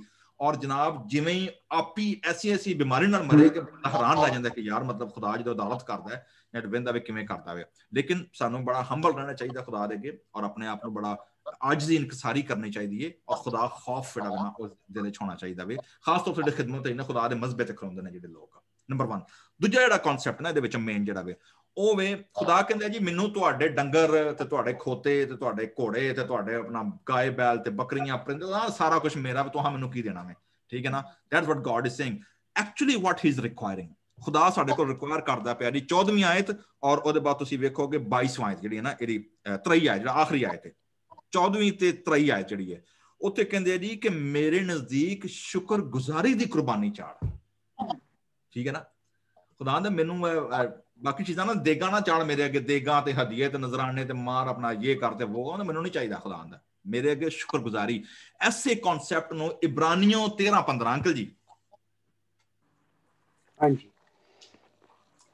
ਸੋ ਅਸੀਂ ਉਹਦੇ ਦੁਆਰਾ ਉਸਤਤ ਦਾ ਬਲੀਦਾਨ ਅਰਥਾਤ ਉਹਨਾਂ ਬੁੱਲਾਂ ਦਾ ਫਲ ਜਿਹੜੇ ਉਹਦੇ ਨੇਮ ਨੂੰ ਮੰਨ ਲੈਂਦੇ ਹਨ ਪਰਮੇਸ਼ਵਰ ਦੇ ਅੱਗੇ ਸਦਾ ਚੜਾਇਆ ਕਰੀਏ। ਹੈ ਸੇਡ ਓਕੇ ਜੀ। ਸ਼ੁਕਰਗੁਜ਼ਾਰ ਦੀ ਕੁਰਬਾਨੀ ਕੀ ਹੈ? ਖੁਦਾ ਦੀ ਹਮਦੋਸਨਾ ਕਰਨਾ, ਹੋਂਟਾਂ ਦਾ ਫਲ ਲਬਾਂ ਦਾ ਸ਼ੁਕਰਗੁਜ਼ਾਰੀ ਕਰਨਾ। ਸਾਡੇ ਲਫ਼ਜ਼ ਜਿਹੜੇ ਨੇ, ਸਾਡਾ ਜਿਹੜਾ ਐਟੀਟਿਊਡ ਹੈ ਖੁਦਾ ਦੇ ਸਾਹਮਣੇ that is more powerful ਕਿ ਅਸੀਂ ਖੁਦਾ ਦੀ ਸ਼ੁਕਰਗੁਜ਼ਾਰੀ ਕਰਦੇ ਰਹੀਏ। ਅਸੀਂ ਕੁਰਬਾਨੀ ਜਿਹੜੀ ਹੈ ਨਾ ਸਾਡੀ ਖੁਦਾ ਉਹ ਐ ਨਹੀਂ ਮੰਗਦਾ ਕਿ ਅਸੀਂ ਦੇਗਾਂ ਕਿੰਨੀਆਂ ਚਾੜੀਆਂ ਤੇ ਹਦੀਏ ਕਿੰਨੇ ਦਿੱਤੇ ਦਹਿਜਕੀ ਕਿੰਨੀਆਂ ਦਿੱਤੀਆਂ ਨੇ ਤੇ ਪੈਸਾ ਕਿੰਨਾ ਚਾੜਿਆ ਨਾ, that's not a point। क्योंकि इंपॉर्टेंट चीज की है जहां तेरा दिल है, नहीं जरा साढ़े को तर्जमा ना पता की है, जहां तेरा माल है वहां तेरा दिल भी लगा रहेगा। अच्छा मैं उल्टा तर्जमा करना वा, ठीक है, मैं कहना वा कि जिथे तेरा दिल लगा होगा तो माल भी लाएगा। अब वैलेंटाइन डे आ रहा है ना, जिहदे दिल जिथे लगे ने ना वेखो कितना कितना माल लगता, ठीक है ना, अन्ने वाह माल लगना है, ठीक है। और बंदे ਨੂੰ ਫਿਕਰ ਫਾਕਾ ਕੋਈ ਨਹੀਂ ਹੁੰਦਾ। ਕਿਉਂ? ਉਹਦੀ ਵਜ੍ਹਾ ਕੀ ਹੈ? Because first you are emotionally connected, then you are psychologically connected, then you are spiritually connected, and then you are physically connected। But these are certain level। ਅਸੀਂ ਵੈਲੈਂਟਾਈਨ ਡੇ ਵਾਲੇ ਦਿਨ ਗੱਲ ਕਰਾਂਗੇ ਕਿ what's the biblical concept of love, marriage and sex, whatever it is। so ਜਿਹੜਾ ਵੀ important ਚੀਜ਼ ਜਿਹੜੀ ਹੈ ਕਿ ਖੁਦਾ ਵੀ ਸਾਡੇ ਕੋਲੋਂ ਪਹਿਲਾਂ ਮੰਗਦਾ ਵੇ, ਕੀ ਆਂਦਾ ਖੁਦਾ ਆਂਦਾ ਆਪਣੇ ਸਾਰੇ ਦਿਲ, अपनी सारी ताकत, अपनी सारी अकल और अपनी सारी जान के साथ की कर, ठीक है। ज़बूर में भी सहा पढ़ा बनी कोरा कहता वे कि मेरा दिल और मेरा जिस्म खुदा के लिए यकीन है तरसते ने। So body, spirit, soul, that is another angle, another level actually जो खुदा नाल से कनेक्ट होने आ। सो खुदा मंगदा साडे कोलों शुक्रगुजारी दी कुर्बानियां और अदालत जिहड़ी है, जजमेंट जिहड़ी है खुदा दी, अग जिहड़ी है खुदा दी, that started from the house of the God. That is the major theme ਜਿਹੜਾ ਕਿ ਅਸੀਂ 50 ਜ਼ਬੂਰ ਚ ਪੜ੍ਹਨੇ ਆ ਪਏ। ਔਰ ਆਖਰੀ ਜਿਹੜਾ ਥੀਮ ਇਹਦੇ ਵਿੱਚ 17ਵੀਂ ਆਇਤ ਇੱਕੋ ਹੀ ਗੱਲ ਇਸ ਸਰਬੰਧ ਹੈ, ਬਈ ਤੂੰ ਮੇਰੀ ਮਨਾਦੀ ਕਰਨਾ ਹੈ, ਮੇਰੀਆਂ ਇੰਨੀਆਂ ਗੱਲਾਂ ਕਰਨਾ ਵੇ, ਤੈਨੂੰ ਤਰਬੀਅਤ ਤੋਂ ਦਾਵਤ ਹੈ। ਅੱਛਾ ਵੇਖੋ, ਤਾਲੀਮ ਔਰ ਤਰਬੀਅਤ ਦੋ ਫਰਕ ਚੀਜ਼ਾਂ ਨੇ, ਓਕੇ। ਕੁਝ ਲੋਕਾਂ ਕੋਲ ਡਿਗਰੀ ਹੁੰਦੀ ਹੈ ਪਰ ਇਲਮ ਕੋਈ ਨਹੀਂ ਹੁੰਦਾ। ਸਾਡੇ ਇੰਡੀਆ ਪਾਕਿਸਤਾਨ ਦਾ ਅੱਜ ਕੱਲ੍ਹ ਲੋਕੀ ਪੈਸੇ ਦੇ ਕੇ ਲੈਂਦੇ ਨੇ, ਠੀਕ ਹੈ ਨਾ, ਪੈਸੇ ਦੇ ਕਿਸੇ ਨੂੰ ਤੁਹਾਨੂੰ ਡਾਕਟਰੇਟ ਦੇ ਕੇ ਕੰਮ ਮਕਾਓ। ਮੈਨੂੰ ਮੇਰੇ ਫਾਦਰ ਇਨ ਲਾ ਇੰਤਕਾਲ ਕਰ ਗਏ ਨੇ, ਉਹ ਕਹਿੰਦੇ ਪਾਲੀ ਸਾਹਿਬ ਤੁਸੀਂ 5 ਸਾਲਾਂ ਤੋਂ ਇੰਨੀ ਮਿਹਨਤ ਕਰਨ ਦੇ ਹੋ, ਇੰਨਾ ਰਗੜਨ ਦੇ ਆਪਣੇ ਆਪ ਨੂੰ, ਉਹ ਪਾਕਿਸਤਾਨ ਲੋਕੀ 15-20 ਹਜ਼ਾਰ ਦੇ ਕੇ ਡਾਕਟਰ ਲੈ ਲੈਂਦੇ ਨੇ। ਮੈਂ ਕਿਹਾ ਜੀ ਉਹ ਫਿਰ ਉਹ ਡਾਕਟਰ ਵੀ ਉਹੋ ਜਿਹੇ ਨਾ, ਫਿਰ ਮੈਂ ਕਿਹਾ ਭਾਈ ਉਹ ਡਾਕਟਰ ਨਹੀਂ, ਉਹ ਸਰਜਨ ਨੇ, ਠੀਕ ਹੈ, ਮੈਨੂੰ ਤੁਸੀਂ ਡਾਕਟਰ ਹੀ ਰਹਿਣ ਦਿਓ। ਉਹ ਨੀਮ ਹਕੀਮ ਖਤਰਾ ਜਾਨ ਨੇ। ਮੈਂ ਕਿਹਾ ਜੀ ਮੈਨੂੰ ਨੰਗਨ। ਸੋ ਤਰਬੀਅਤ ਡਿਸਪਲਿਨ ਇਜ਼ ਵੈਰੀ ਇੰਪੋਰਟੈਂਟ, ਠੀਕ ਹੈ।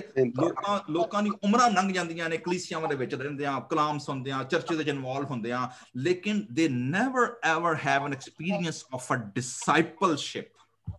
ਦੈਟ ਇਜ਼ ਅਨਦਰ ਐਂਗਲ ਕਿ ਡਿਸਪਲਿਨ ਕਿਵੇਂ ਹੋਣਾ, ਤਰਬੀਅਤ ਜਿਹੜੀ ਹੈ ਨਾ, that is very important. So ਸਾਨੂੰ ਖੁਦਾ ਫਜ਼ਲ ਦੇਵੇ, ਅਸੀਂ ਖੁਦਾ ਦੀ ਅੱਗ ਤੋਂ ਡਰੀਏ, ਖੁਦਾ ਦੀ ਹਜ਼ੂਰੀ ਹੋਲੀਨੈਸ ਨੂੰ ਅਸੀਂ ਫੜੀਏ, ਅਸੀਂ ਖੁਦਾ ਦੇ ਅੱਗੇ ਸ਼ੁਕਰਗੁਜ਼ਾਰੀ ਦੀਆਂ ਕੁਰਬਾਨੀਆਂ ਚਾੜੀਏ, ਔਰ ਅਸੀਂ ਜਿਹੜੇ ਆ, ਅਸੀਂ ਜਿਹੜੀ ਤਰਬੀਅਤ ਹੈ ਖੁਦਾ ਦੀ, ਜਿਹੜੀ ਖੁਦਾ ਦੀ ਜਿਹੜੀ ਸਾਡਾ ਡਿਸਾਈਪਲਸ਼ਿਪ ਜਿਹੜਾ ਵੇ ਨਾ, ਅਸੀਂ ਉਹਨੂੰ ਔਰ ਆਪਣੇ ਆਪ ਨੂੰ ਡਿਸਪਲਿਨ ਕਰੀਏ ਖੁਦਾ ਦੇ ਹਜ਼ੂਰੀ ਦੇ ਵਿੱਚ। ਖੁਦਾ ਸਾਨੂੰ ਜ਼ਬੂਰ ਨੂੰ ਇਸ ਨਾਲ ਰਲ ਕੇ ਸਾਰੇ ਕੰਮ ਕਰਨ ਦਾ ਫਜ਼ਲ ਤੌਫੀਕ ਬਖਸ਼ੇ। ਆਮੀਨ। ਥੈਂਕ ਯੂ ਪਾਸਟਰ ਜੀ। ਹੁਣ ਮੈਂ ਇਨਵਾਈਟ ਕਰਾਂਗੀ ਅੰਕਲ ਜੋਸ਼ੂਆ ਨੂੰ ਕਿ ਉਹਨਾਂ ਨੂੰ ਇਸ ਸੌਂਗ ਵਿੱਚੋਂ ਜੋ ਵੀ ਵਧੀਆ ਲੱਗਿਆ, ਜੋ ਵੀ ਸਵਾਲ ਕਮੈਂਟਰੀ ਉਹ ਸਾਡੇ ਸਾਰੇ ਨਾਲ ਸ਼ੇਅਰ ਕਰਨ। ਅੱਜ ਦਾ ਜਿਹੜਾ ਜ਼ਬੂਰ ਹੈ ਨਾ, ਜਿਹੜਾ ਅਸੀਂ ਪੜ੍ਹਿਆ, ਮੇਰੇ ਇਹਦੇ ਵਿੱਚ ਜਿਸ ਤਰ੍ਹਾਂ ਕੋਈ ਜ਼ਾਤੀ ਮੈਂ ਚੀਜ਼ਾਂ ਨੂੰ ਦੇਖਿਆ ਆਪਣੀ ਜ਼ਿੰਦਗੀ ਦੇ ਵਿੱਚ। ਮੈਂ ਇੱਕ ਟਾਈਮ ਸੀ ਕਿ ਮੈਂ ਖੁਦਾ ਦੇ ਪਿੱਛੇ ਬੜਾ ਇੱਕ ਪਾਗਲ ਸੀ, ਜਿਹਨੂੰ ਕਹਿੰਦੇ ਬੰਦਾ, ਵੀ ਮੈਂ ਅਜੇ ਪੜ੍ਹਾਈ ਕਰਦਾ ਪਿਆ ਸੀ। ਮੈਂ ਕੈਲਕਟਾ ਸੀ ਮੇਰੇ ਫਾਦਰ, ਤੇ ਮੈਂ ਉੱਥੇ ਸੀ, ਤੇ ਮੈਂ ਬਹੁਤ ਸਾਰੇ ਲੋਕਾਂ ਨੂੰ ਦੇਖਿਆ ਉੱਥੇ, ਜਿਹੜੇ ਮਿਸ਼ਨਰੀ ਆਉਂਦੇ ਸੀ, ਉੱਥੋਂ ਦੇ ਜਿਹੜੇ ਪਾਦਰੀ ਸੀ। ਮਗਰ ਇਹ ਜਦੋਂ ਖੁਦਾ ਮਾਫ ਕਰੇ, ਜਦੋਂ ਉਹਨਾਂ ਦੀਆਂ ਹਰਕਤਾਂ ਮੈਂ ਦੇਖੀਆਂ ਤੇ ਮੈਂ ਪਿੱਛੇ ਹਟ ਗਿਆ।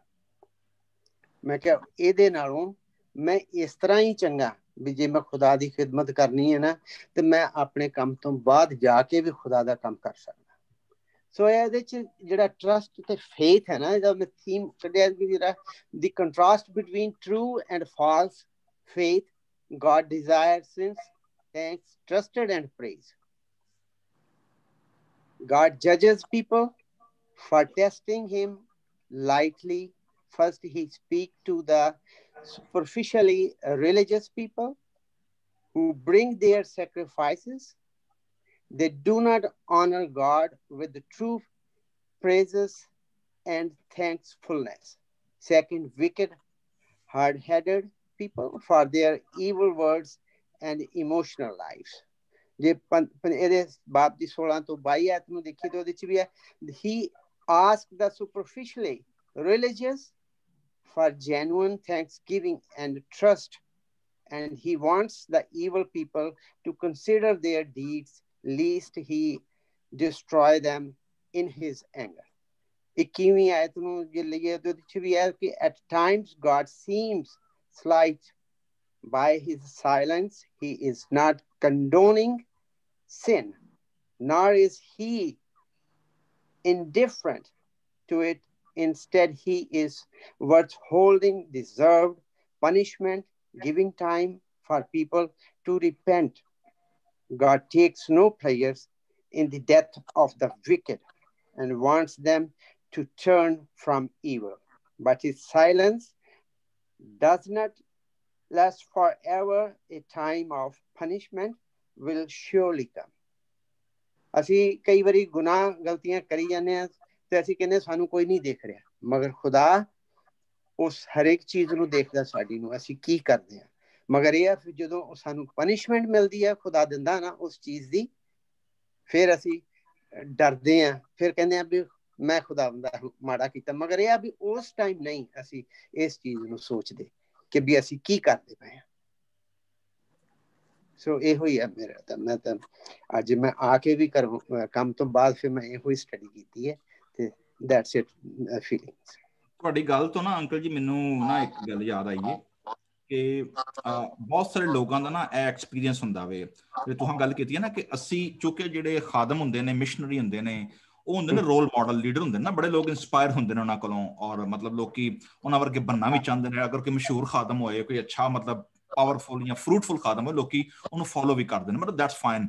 ਲੇਕਿਨ ਨਾ ਇਹ ਬੜੀ ਵੱਡੀ ਗਲਤੀ ਹੈ ਕਿ ਅਸੀਂ ਜਦੋਂ ਇਨਸਾਨਾਂ ਨੂੰ ਆਪਣਾ ਆਈਡਲ ਬਣਾ ਲੈਂਦੇ ਹਾਂ, ਠੀਕ ਹੈ ਨਾ, ਅਸੀਂ ਜਦੋਂ, ਕਿਉਂਕਿ ਅਸੀਂ ਭੁੱਲ ਜਾਂਦੇ ਹਾਂ ਕਿ ਜਿਹੜੇ ਖਾਦਮ ਨੇ ਨਾ ਐਕਚੁਅਲੀ ਉਹ ਵੀ ਇਨਸਾਨ ਨੇ ਸਾਡੇ ਵਰਗੇ, ਠੀਕ ਹੈ ਨਾ, ਉਹ ਵੀ ਸੇਮ ਟੈਂਪਟੇਸ਼ਨ ਵਿੱਚ ਪੈਂਦੇ ਨੇ, ਉਹ ਵੀ ਸੇਮ ਹਾਲਾਤ ਜੋ ਗੁਜ਼ਰਦੇ ਨੇ, ਉਹਨਾਂ ਦੀ ਸੇਮ ਫੀਲਿੰਗ ਹੁੰਦੀਆਂ ਨੇ, ਸੇਮ ਹਾਰਟ ਹੁੰਦੇ ਨੇ, ਸੇਮ ਟੈਸਟ ਹੁੰਦੇ ਨੇ ਉਹਨਾਂ ਦੇ ਵੀ, ਠੀਕ ਹੈ ਨਾ।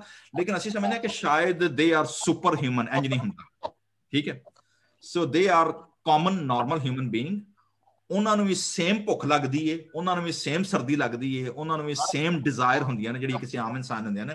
ਫਰਕ ਸਿਰਫ ਇਹ ਹੁੰਦਾ ਵੀ ਕਿ ਕੁਝ ਲੋਕਾਂ ਨੇ ਆਪਣੇ ਆਪ ਨੂੰ ਡਿਸਿਪਲਿਨ ਕੀਤਾ ਹੁੰਦਾ, ਜਿਵੇਂ ਅਸਾਂ ਪੜ੍ਹਿਆ ਨਾ ਕਿ ਤਰਬੀਅਤ ਜਿਹੜੀ ਹੈ, ਠੀਕ ਹੈ, ਉਹਨਾਂ ਨੇ ਆਪਣੇ ਆਪ ਨੂੰ ਡਿਸਿਪਲਿਨ ਕੀਤਾ ਹੁੰਦਾ ਵੇ, ਔਰ ਦੇ ਟਰਾਈ ਟੂ ਫੋਲੋ ਦਾ ਕਾਲ। ਕਈ ਹੁੰਦੇ ਨੇ ਵਿਚਾਰੇ ਦਾਊਦ ਵਾਂਗਰੂ, ਬਾਕੀ ਲੋਕਾਂ ਵਾਂਗਰੂ ਫਿਸਲ ਵੀ ਜਾਂਦੇ ਨੇ, ਠੀਕ ਹੈ ਨਾ। ਸੋ ਸਾਨੂੰ ਜਿਹੜੇ ਖਾਦਮ ਨੇ, ਲੀਡਰ ਨੇ, ਨੰਬਰ 1 ਮੈਂ ਐਸ ਪ੍ਰੋਗਰਾਮ ਦੇ ਤੌਰ ਨਾਲ ਕਹਿਣਾ ਚਾਹੁੰਦਾ ਹਾਂ ਕਿ ਨੰਬਰ 1 ਉਹਨਾਂ ਨੂੰ ਐਡਮਾਇਰ ਜ਼ਰੂਰ ਕਰੋ, ਲੇਕਿਨ ਉਹਨਾਂ ਨੂੰ ਫੋਲੋ, ਉਹਨਾਂ ਨੂੰ ਆਈਡਲ ਨਾ ਬਣਾਓ ਉਹਨਾਂ ਨੂੰ, ਠੀਕ ਹੈ ਨਾ। ਕਿਉਂਕਿ ਜਦੋਂ ਆਈਡਲ ਟੁੱਟਦੇ ਨਾ, ਜਦੋਂ ਲੋਕਾਂ ਦਾ ਇਤਬਾਰ ਫਿਰ ਖੁਦਾਵੰਦ ਯਿਸੂ ਮਸੀਹ ਤੋਂ, ਕਲਾਮ ਤੋਂ, ਕਲੀਸਿਆ ਤੋਂ ਉੱਠ ਜਾਂਦਾ ਵੇ। So try to follow Christ and try to engage what the word is saying. So that's the biggest challenge. ਦੇਖੋ ਮੈਂ ਤੁਹਾਡੀ ਗੱਲ ਨਾਲ ਸਹਿਮਤ ਹਾਂ, ਮਗਰ ਇਹ ਹੈ ਮੈਂ ਕਈ ਇਸ ਤਰ੍ਹਾਂ ਦੇ ਵੀ ਖੁਦਾ ਦੇ ਖਾਦਮ ਦੇਖੇ ਉਹਨਾਂ ਦਿਨਾਂ ਦੇ ਵਿੱਚ ਉੱਥੇ ਹੀ ਕੈਲਕਟਾ 'ਚ, ਜਿਨ੍ਹਾਂ ਨੂੰ ਕਿਸੇ ਚੀਜ਼ ਦਾ ਲਾਲਚ ਹੈ ਹੀ ਨਹੀਂ। ਉਹ ਸਾਫ਼ ਬੰਦਾ, ਜਿਹੜੇ ਪਾਸਟਰ ਸੀ ਉਹ ਨਾ ਕਰ ਦਿੰਦੇ ਸੀ ਵੀ ਨਹੀਂ ਤੂੰ ਕਿਤੇ ਹੋਰ ਚਲਾ ਜਾ। ਬਿਲਕੁਲ ਸਹੀ। ਤੇ ਉਹ ਵੀ ਤਾਂ ਜਿੰਦੇ ਹੀ ਨੇ। ਹਾਂਜੀ ਬਿਲਕੁਲ, ਮੈਂ ਉਹੀ ਕਿਹਾ ਨਾ, ਵੇਖੋ ਇਹ ਤੇ ਪਰਸਨਲ ਕਾਲ ਹੈ, ਪਰਸਨਲ ਡਿਸਿਪਲਿਨ ਹੈ, ਕਿਹੜਾ ਬੰਦਾ ਕਿਹਨੂੰ ਫੋਲੋ ਕਰਦਾ ਵੇ। ਲੇਕਿਨ ਮੈਂ ਆਮ ਪਬਲਿਕ ਦੀ ਗੱਲ ਕਰਨ ਡਿਆ ਵਾਂ, ਜਿਹੜੇ ਆਮ ਕਲੀਸਿਆ ਵੇ, ਆਮ ਲੋਕ ਨੇ। ਤੁਸੀਂ ਕਿਸੇ ਖਾਦਮ ਦੀ ਲਾਈਫ ਵੇਖ ਕੇ ਤੇ ਚਰਚ ਤੋਂ ਜਾਂ ਖੁਦਾ ਦੇ ਘਰ ਤੋਂ ਜਾਂ ਖੁਦਾ ਤੋਂ ਕਦੀ ਵੀ ਮੂੰਹ ਨਾ ਪਹਿਰੋ, ਠੀਕ ਹੈ, ਕਿਉਂਕਿ that's their individual act. Try to focus on Christ. That's my ਦੇਖੋ point. ਇੱਕ ਇਸ ਤਰ੍ਹਾਂ ਵੀ ਹੈ ਨਾ ਵੀ ਜਦੋਂ ਅਸੀਂ ਕਿਸੇ ਨੂੰ ਦੇਖਦੇ ਹਾਂ, ਚਾਹੇ ਕੋਈ ਵੀ ਹੋਵੇ, ਹੈ ਨਾ, ਕੋਈ ਗਲਤ ਕੰਮ ਕਰਦਾ ਪਿਆ, ਚੋਰੀ ਕਰਦਾ ਪਿਆ, ਤੇ ਤੁਸੀਂ ਵੀ ਦੇਖਣ ਵਾਲਾ ਵੀ ਤੇ ਉਹਨਾਂ ਹੀ ਗੁਨੇਗਾਰ ਹੈ ਜਿਹੜਾ ਜਦੋਂ ਉਹਨੂੰ ਮਨਾ ਨਹੀਂ ਕਰਦਾ। ਸਹੀ। ਗੁਨੇਗਾਰ ਤੇ ਫਿਰ ਦੋਨੋਂ ਹੀ ਹੋਏ। ਇਹ ਚੀਜ਼।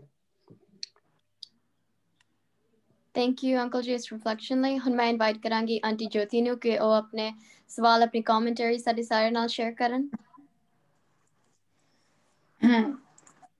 ਅਸੀਂ ਇਸ ਵਿੱਚ ਅੱਜ ਦਾ ਜਿਹੜਾ ਸਾਡਾ ਜ਼ਬੂਰ ਸੀ, ਇਹ ਅਸੀਂ ਜਿਹੜਾ ਪੜ੍ਹਿਆ, ਮੇਰੇ ਲਈ ਇੱਕ ਨਵੀਂ, ਇਹ ਮੈਂ ਪਹਿਲੀ ਵਾਰ, ਇਹ ਆਈ ਥਿੰਕ ਮੈਂ ਲਾਈਫ ਦੇ ਵਿੱਚ ਪੜ੍ਹਿਆ ਹੋਣਾ, ਕਿਉਂਕਿ ਦੂਸਰੇ ਜ਼ਬੂਰ ਅਸੀਂ ਪੜ੍ਹਦੇ ਹਾਂ, ਦਾਊਦ ਦੇ ਜ਼ਬੂਰ, ਪਰ ਇਹ ਮੈਂ ਪਹਿਲੀ ਵਾਰ ਪੜ੍ਹਿਆ। ਪਰ ਇਸ ਦੀ ਜਿਹੜੀ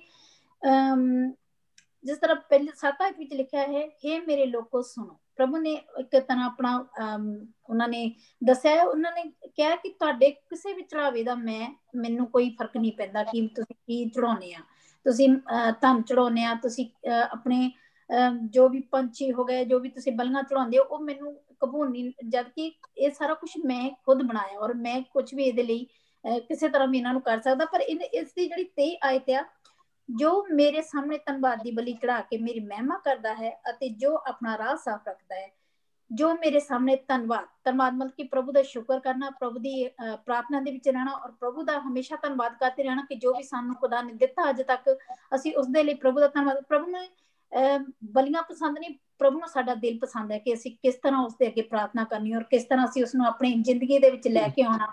ਸਾਰੇ ਇਸ ਦੇ ਵਿੱਚ ਜੋ ਪ੍ਰਭੂ ਨੇ ਸਾਫ਼ ਲਿਖਿਆ ਕਿ ਤੁਹਾਡੀਆਂ ਧੰਨਵਾਦ ਦੀ ਬਲੀ ਕਿ ਖੁਦਾਵੰਦ ਕਹਿੰਦਾ ਕਿ ਆਪਣਾ ਦਿਲ ਮੈਨੂੰ ਦਿਓ ਔਰ ਆਪਣੀਆਂ ਚੰਗੇ ਕੰਮਾਂ ਦੇ ਰਾਹੀਂ ਮੇਰੇ ਨਾਲ ਚੱਲੋ ਔਰ ਅਤੇ ਜੋ ਆਪਣਾ ਰਾਹ ਸਾਫ਼ ਰੱਖਦਾ ਹੈ, ਜੋ ਪ੍ਰਭੂ ਕਹਿੰਦਾ ਆਪਣੇ ਰਸਤਿਆਂ ਦੇ ਵਿੱਚ ਮੇਰੇ ਨਾਲ ਬਿਲਕੁਲ ਸਹੀ ਤਰੀਕੇ ਨਾਲ ਚੱਲਦਾ ਹੈ, ਉਸਨੂੰ ਮੈਂ ਆਪਣੀ ਮੁਕਤੀ ਦੇ ਦਰਸ਼ਨ ਕਰਾਂਗਾ। ਖੁਦਾ ਕਹਿੰਦਾ ਮੈਂ ਉਸਨੂੰ ਇੱਕ ਨਵਾਂ ਰੂਹ ਦੇਵਾਂਗਾ ਔਰ ਉਸਨੂੰ ਮੈਂ ਆਪਣੇ ਵਿੱਚ ਲੈ ਕੇ ਆਵਾਂਗਾ। ਔਰ ਜੋ ਖੁਦਾਵੰਦ ਕਹਿੰਦਾ ਕਿ ਜੋ ਵੀ ਤੁਸੀਂ ਕਰਨਾ ਆ ਆਪਣੇ ਦਿਲ ਤੋਂ ਕਰੋ, ਨਾ ਕਿ ਦਿਖਾਵੇ ਦੇ ਲਈ ਕਰੋ। ਇਹ ਆਇਤ ਖੁਦਾ ਦੀ ਮੈਨੂੰ ਅੱਜ ਇਹਦੇ ਵਿੱਚ ਚੰਗੀ ਲੱਗੀ ਸਰ। ਬਿਲਕੁਲ ਠੀਕ। ਔਰ ਮੈਂ ਇਹਦੇ ਚ ਐਡ ਕਰਾਂਗਾ, ਜਿਵੇਂ ਤੁਸੀਂ ਗੱਲ ਕੀਤੀ ਹੈ ਨਾ, ਤੁਸੀਂ ਇੱਕ ਚੀਜ਼ ਨੋਟ ਕੀਤੀ ਹੋਣੀ ਹੈ, ਜਿਹੜੀਆਂ ਨੇ ਨਾ 17ਵੀਂ ਆਇਤ ਤੋਂ ਲੈ ਕੇ ਤੇ 23 ਆਇਤ ਤੱਕ ਐਡ ਪੂਰਾ 8-10 ਆਇਤਾਂ ਨਾ ਜਿਹੜੀਆਂ ਤੁਸੀਂ ਵੇਖੋਗੇ ਇਹਦਾ ਤਾਲੁਕ ਇਬਾਦਤ ਨਾਲ ਨਹੀਂ ਹੈ, ਇਹਦਾ ਤਾਲੁਕ ਕਿਹਦੇ ਨਾਲ ਹੈ? ਲੋਕਾਂ ਨਾਲ ਮਾਮਲਾਤ ਨਾਲ ਹੈ। ਓਕੇ, ਸੋ ਇਸ ਲਈ ਵੇਖੋ ਕ੍ਰਾਸ ਜਿਹੜੀ ਹੈ, ਕ੍ਰਾਸ ਖੁਦਾ ਯਿਸੂ ਮਸੀਹ ਦੀ ਸਲੀਬ ਕੀ ਹੈ? Vertical and horizontal. ਠੀਕ ਹੈ, ਸੋ ਵਰਟੀਕਲ ਸਾਡੇ ਤਾਲੁਕਾਤ ਪੇਸ਼ ਕਰਦੇ ਨੇ ਕਿ ਸਾਡੇ ਤਾਲੁਕਾਤ ਖੁਦਾ ਦੇ ਨਾਲ ਕਿਵੇਂ ਨੇ ਔਰ ਉਹਦੇ ਨਾਲ ਹੀ ਸਾਡੇ ਤਾਲੁਕਾਤ ਇਨਸਾਨਾਂ ਦੇ ਨਾਲ ਕਿਵੇਂ ਨੇ। ਹਰ ਜਗ੍ਹਾ ਤੇ 10 ਕਮਾਂਡਮੈਂਟ ਵੀ ਤੁਸੀਂ ਵੇਖੋਗੇ, 10 ਹੁਕਮ ਵੀ, ਪਹਿਲੇ 4 ਹੁਕਮ ਦਾ ਤਾਲੁਕ ਖੁਦਾ ਦੇ ਨਾਲ ਹੈ, ਖੁਦਾ ਦੀ ਇਬਾਦਤ ਦੇ ਨਾਲ, ਔਰ ਬਾਕੀ ਜਿਹੜੇ 6 ਹੁਕਮ ਨੇ ਮੈਜੋਰਿਟੀ ਦਾ ਤਾਲੁਕ ਆਵੇ ਕਿ ਤੁਸੀਂ ਲੋਕਾਂ ਦੇ ਨਾਲ, ਸੋਸਾਇਟੀ 'ਚ, ਸਮਾਜ 'ਚ ਤੁਹਾਡਾ ਰਹਿਣ ਬਹਿਣ, ਉੱਠਣ ਬਹਿਣ ਕੈਸਾ ਹੋਵੇ। ਠੀਕ ਹੈ ਨਾ, ਜਿਵੇਂ ਪਹਿਲਾਂ ਵੀ ਜ਼ਿਕਰ ਕੀਤਾ ਸੀ, ਕਿਸੇ ਬੰਦੇ ਨੇ ਫੇਸਬੁੱਕ ਤੇ ਲਾਇਆ, ਮੈਂ ਪੜ੍ਹਿਆ, ਬੜਾ ਅੱਛਾ ਲੱਗਾ ਮੈਨੂੰ। ਉਹਨੇ ਕਿਹਾ ਜੀ ਤੁਹਾਂ ਲੋਕਾਂ ਦੀ ਇਬਾਦਤਾਂ ਨਾਲ ਨਹੀਂ ਬਲਕਿ ਆਦਤਾਂ ਨਾਲ ਰਹਿਣਾ ਮੈਂ। ਠੀਕ ਹੈ ਨਾ, ਅਸੀਂ ਇਬਾਦਤ ਤੇ ਇੰਨਾ ਫੋਕਸ ਕਰ ਦਿੰਦੇ ਆ ਕਿ ਬੰਦਾ ਭਾਵੇਂ ਜਿੰਨਾ ਮਰਜ਼ੀ ਕੂੜ ਹੋਏ, ਜਿੰਨਾ ਮਰਜ਼ੀ ਅੰਦਰੋਂ ਜਨਾਬ ਉਹ ਖੋਚਲ ਹੋਏ, ਉਹਨੂੰ ਅਸੀਂ ਇਗਨੋਰ ਕਰਦੇ ਹਾਂ। ਉਹਨੇ ਯਾਰ ਬੜੇ ਨਾਰੇ ਮਾਰਦਾ ਭਾਈ, ਬੜਾ ਰੂਹਾਨੀ ਜੀ, ਬੜੇ ਹੱਲ ਲਈ ਆ, ਪ੍ਰੇਜ਼ ਦਾ ਲਾਰਡ, ਜਿੱਥੇ ਵੇਖੋ ਜੈ ਮਸੀਹ ਦੀ ਤੇ ਹਰ ਸ਼ੈ ਮਸੀਹ ਦੀ ਕਰੀ ਹੁੰਦਾ। ਠੀਕ ਹੈ ਨਾ, ਤੇ ਲੇਕਿਨ ਅੰਦਰੋਂ ਭਾਵੇਂ ਜਿੰਨਾ ਮਰਜ਼ੀ ਉਚੱਕਾ ਹੋਏ। ਠੀਕ ਹੈ ਨਾ, ਸੋ ਲੇਕਿਨ ਮੇਨ ਚੀਜ਼ ਕੀ ਹੈ ਕਿ ਜਿਹੜੇ ਮਾਮਲਾਤ ਲੋਕਾਂ ਦੇ ਨਾਲ ਨੇ, that shows the light, ਤੁਹਾਡੇ ਅੰਦਰ ਦੀ ਲਾਈਟ ਜਿਹੜੀ ਹੈ ਨਾ ਉਹ ਕਿੰਨੀ ਕੁ ਰਿਫਲੈਕਟ ਕਰਦੀ ਹੈ। ਸੋ ਦੈਟਸ ਸਾਮ 50 ਜਿਹੜਾ ਵੇ ਉਹ ਸਾਡੇ ਸਾਹਮਣੇ ਵੇ ਅੱਜ, ਕਿ ਖੁਦਾ ਸਾਨੂੰ ਬਾਰ-ਬਾਰ ਕਹਿੰਦਾ ਵੇ ਕਿ ਖੁਦਾ ਅਦਾਲਤ ਕਰੇਗਾ, ਖੁਦਾ ਆਪਣੇ ਘਰੋਂ ਅਦਾਲਤ ਸ਼ੁਰੂ ਕਰੇਗਾ, ਫਿਰ ਖੁਦਾ ਸਾਨੂੰ ਡਿਸਿਪਲਿਨ ਲਈ, ਸ਼ੁਕਰਗੁਜ਼ਾਰ ਦੀ ਕੁਰਬਾਨੀਆਂ ਲਈ ਕਹਿੰਦਾ ਵੇ, ਔਰ ਸਾਨੂੰ ਕਹਿੰਦਾ ਆਪਣੇ ਮਾਮਲਾਤ ਲੋਕਾਂ ਨਾਲ ਠੀਕ ਰੱਖੋ। ਕਿਉਂਕਿ ਆਖਰੀ ਆਇਤ ਜਿਵੇਂ ਪੜ੍ਹੀ ਹੈ ਨਾ, ਤੁਹਾਡੇ ਕੋਲ ਵੈਸੇ ਕੀ ਹੈ ਆਖਰੀ ਆਇਤ? 23 ਆਇਤ ਪੜ੍ਹੋ ਜ਼ਰਾ ਅੰਕਲ ਜੀ, ਵਾਰੀ ਸਿਸਟਰ ਜੋਤੀ ਤੁਸੀਂ ਵੀ ਇੱਕ ਵਾਰੀ ਪੜ੍ਹੋ ਜ਼ਰਾ, ਅੰਕਲ ਜੀ ਤੁਸੀਂ ਵੀ ਪੜ੍ਹੋ 23 ਆਇਤ ਆਖਰੀ ਜਿਹੜੀ ਹੈ। ਹਾਂਜੀ, ਜਿਹੜਾ ਧੰਨਵਾਦ ਦਾ ਬਲੀਦਾਨ ਚੜਾਉਂਦਾ ਹੈ ਉਹ ਮੇਰੀ ਵਡਿਆਈ ਕਰਦਾ ਹੈ, ਅਤੇ ਜਿਹੜਾ ਆਪਣੀ ਚਾਲ ਸੁਧਾਰਦਾ ਹੈ ਮੈਂ ਉਹਨੂੰ ਪਰਮੇਸ਼ਵਰ ਦੀ ਮੁਕਤੀ ਵਿਖਾਵਾਂਗਾ। ਵੇਖੋ ਨਾ, ਚਾਲ ਤੋਂ ਮੁਰਾਦ ਕੀ ਹੈ? ਉਹ ਕੋਈ ਕੈਟਵਾਕ ਥੋੜੀ ਹੋਣ ਡਈ ਹੈ। ਠੀਕ ਹੈ ਨਾ, ਚਾਲ ਤੋਂ ਮੁਰਾਦ ਹੈ ਕਿ ਤੁਹਾਡਾ ਚਾਲ ਚਲਨ, ਤੁਹਾਡੇ ਲੋਕਾਂ ਦੇ ਨਾਲ ਉੱਠਣਾ ਬਹਿਣਾ, ਗੱਲਬਾਤ, ਗੁਫ਼ਤਗੂ ਕਿਹੋ ਜਿਹੀ। ਠੀਕ ਹੈ ਨਾ, ਤੇ ਆ ਥੋੜੀ ਹੈ ਕਿ ਉਹ ਇੱਕ ਸਾਡੇ ਪਾਕਿਸਤਾਨ ਨਾ ਅਤਾਉੱਲਾ ਇਸਾ ਖੇਲ ਵੀ ਇੱਕ ਸਿੰਗਰ ਸੀ, ਪਤਾ ਨਹੀਂ ਜ਼ਿੰਦਾ, ਹਾਲੇ ਵੀ ਜ਼ਿੰਦਾ ਹੋਣਾ। ਠੀਕ ਹੈ ਨਾ, ਉਹਦਾ ਬੜਾ ਇੱਕ ਮਸ਼ਹੂਰ ਗਾਣਾ ਆਇਆ, ਮੈਂ ਬਚਪਨ 'ਚ ਸੁਣਨਾ ਹੁੰਦਾ ਹਾਂ। ਉਹਦਾ ਗਾਣੇ ਦੇ ਬੋਲ ਸਨ ਜੀ ਕਿ ਵਾਵਾ ਕਰਕੇ, ਲੇਕਿਨ ਦੂਜਾ ਬੋਲ ਸੀ ਹਰਨੀ ਦੀ ਚਾਲ ਵਾਲੀ। ਠੀਕ ਹੈ ਨਾ, ਰੋਮਾਂਟਿਕ ਜਿਹਾ ਸੌਂਗ ਉਹਨੇ ਬਣਾਇਆ ਪੰਜਾਬੀ ਦਾ। ਤੇ ਲੋਕੀ ਚਾਲ ਤੋਂ ਮੁਰਾਦ ਚਾਲ ਜਾਂ ਚਲਨ ਦੋਵੇਂ ਨੇ, ਯੋਰ ਵਾਕ, ਯੋਰ ਟਾਕ, ਔਰ ਤੁਹਾਡੀ ਲੋਕਾਂ ਦੇ ਨਾਲ ਉੱਠਣ ਬਹਿਣ ਕੈਸਾ ਵੇ। ਤੁਹਾਡੇ ਕੋਲ ਕੀ ਜ਼ਰਾ ਪੜ੍ਹੋ ਜ਼ਰਾ ਲਫ਼ਜ਼ ਕੀ ਆਇਆ 23 ਆਇਤ ਦਾ? ਜੋ ਮੇਰੇ ਸਾਹਮਣੇ ਧੰਨਵਾਦ ਦੀ ਬਲੀ ਚੜਾ ਕੇ ਮੇਰੀ ਮਹਿਮਾ ਕਰਦਾ ਹੈ ਅਤੇ ਜੋ ਆਪਣਾ ਰਾਹ ਸਾਫ਼ ਰੱਖਦਾ ਹੈ ਉਸ ਨੂੰ ਮੈਂ ਆਪਣੀ ਮੁਕਤੀ ਦੇ ਦਰਸ਼ਨ ਕਰਾਵਾਂਗਾ। Here you go, ਰਾਹ ਆਪਣਾ ਸਾਫ਼ ਰੱਖਦਾ ਵੇ। ਠੀਕ ਹੈ ਨਾ ਜੀ, ਠੀਕ ਹੈ। ਤੁਹਾਨੂੰ ਵੇਖਿਆ ਦੋਵੇਂ ਚੀਜ਼ਾਂ ਇਕੱਠੀਆਂ ਨੇ। ਜੋ ਮੇਰੀ ਕੀ ਕਰਦਾ ਹੈ, ਵਰਟੀਕਲ ਖੁਦਾ ਦੇ ਨਾਲ ਮਾਮਲਾਤ, ਓਕੇ, ਔਰ ਦੂਜਾ ਜਿਹੜਾ ਆਪਣੀ ਰਾਹ, ਜਿਹੜਾ ਆਪਣਾ ਚਾਲ ਚਲਨ ਲੋਕਾਂ ਦੇ ਵਿੱਚ ਕੀ ਰੱਖਦਾ ਵੇ। So these are both together, always together. ਠੀਕ ਹੈ, vertical and horizontal. So that is what is our reflection and understanding of Psalm 50 today. Thank you pastor ਜੀ ਇਸ ਰਿਫਲੈਕਸ਼ਨ ਲਈ ਐਂਡ ਮੈਂ ਧੰਨਵਾਦ ਕਰਦੀ ਹਾਂ ਜਿਹੜੇ ਇਸ ਐਪੀਸੋਡ ਵਿੱਚ ਅੱਜ ਸਾਡੇ ਨਾਲ ਸ਼ਾਮਿਲ ਹੋਇਆ। ਕੱਲ ਅਸੀਂ ਇਸੇ ਤਰ੍ਹਾਂ ਫਿਰ ਤੁਹਾਡੇ ਨਾਲ ਮਿਲ ਕੇ ਪੰਜਾਬੀ ਵਿੱਚ ਆਸਿਫ ਦੇ ਜ਼ਬੂਰਾਂ ਤੇ ਸਟੱਡੀ ਕਰਾਂਗੇ। Thank you. ਥੈਂਕ ਯੂ ਜੀ, God bless you. Thank you, God bless you.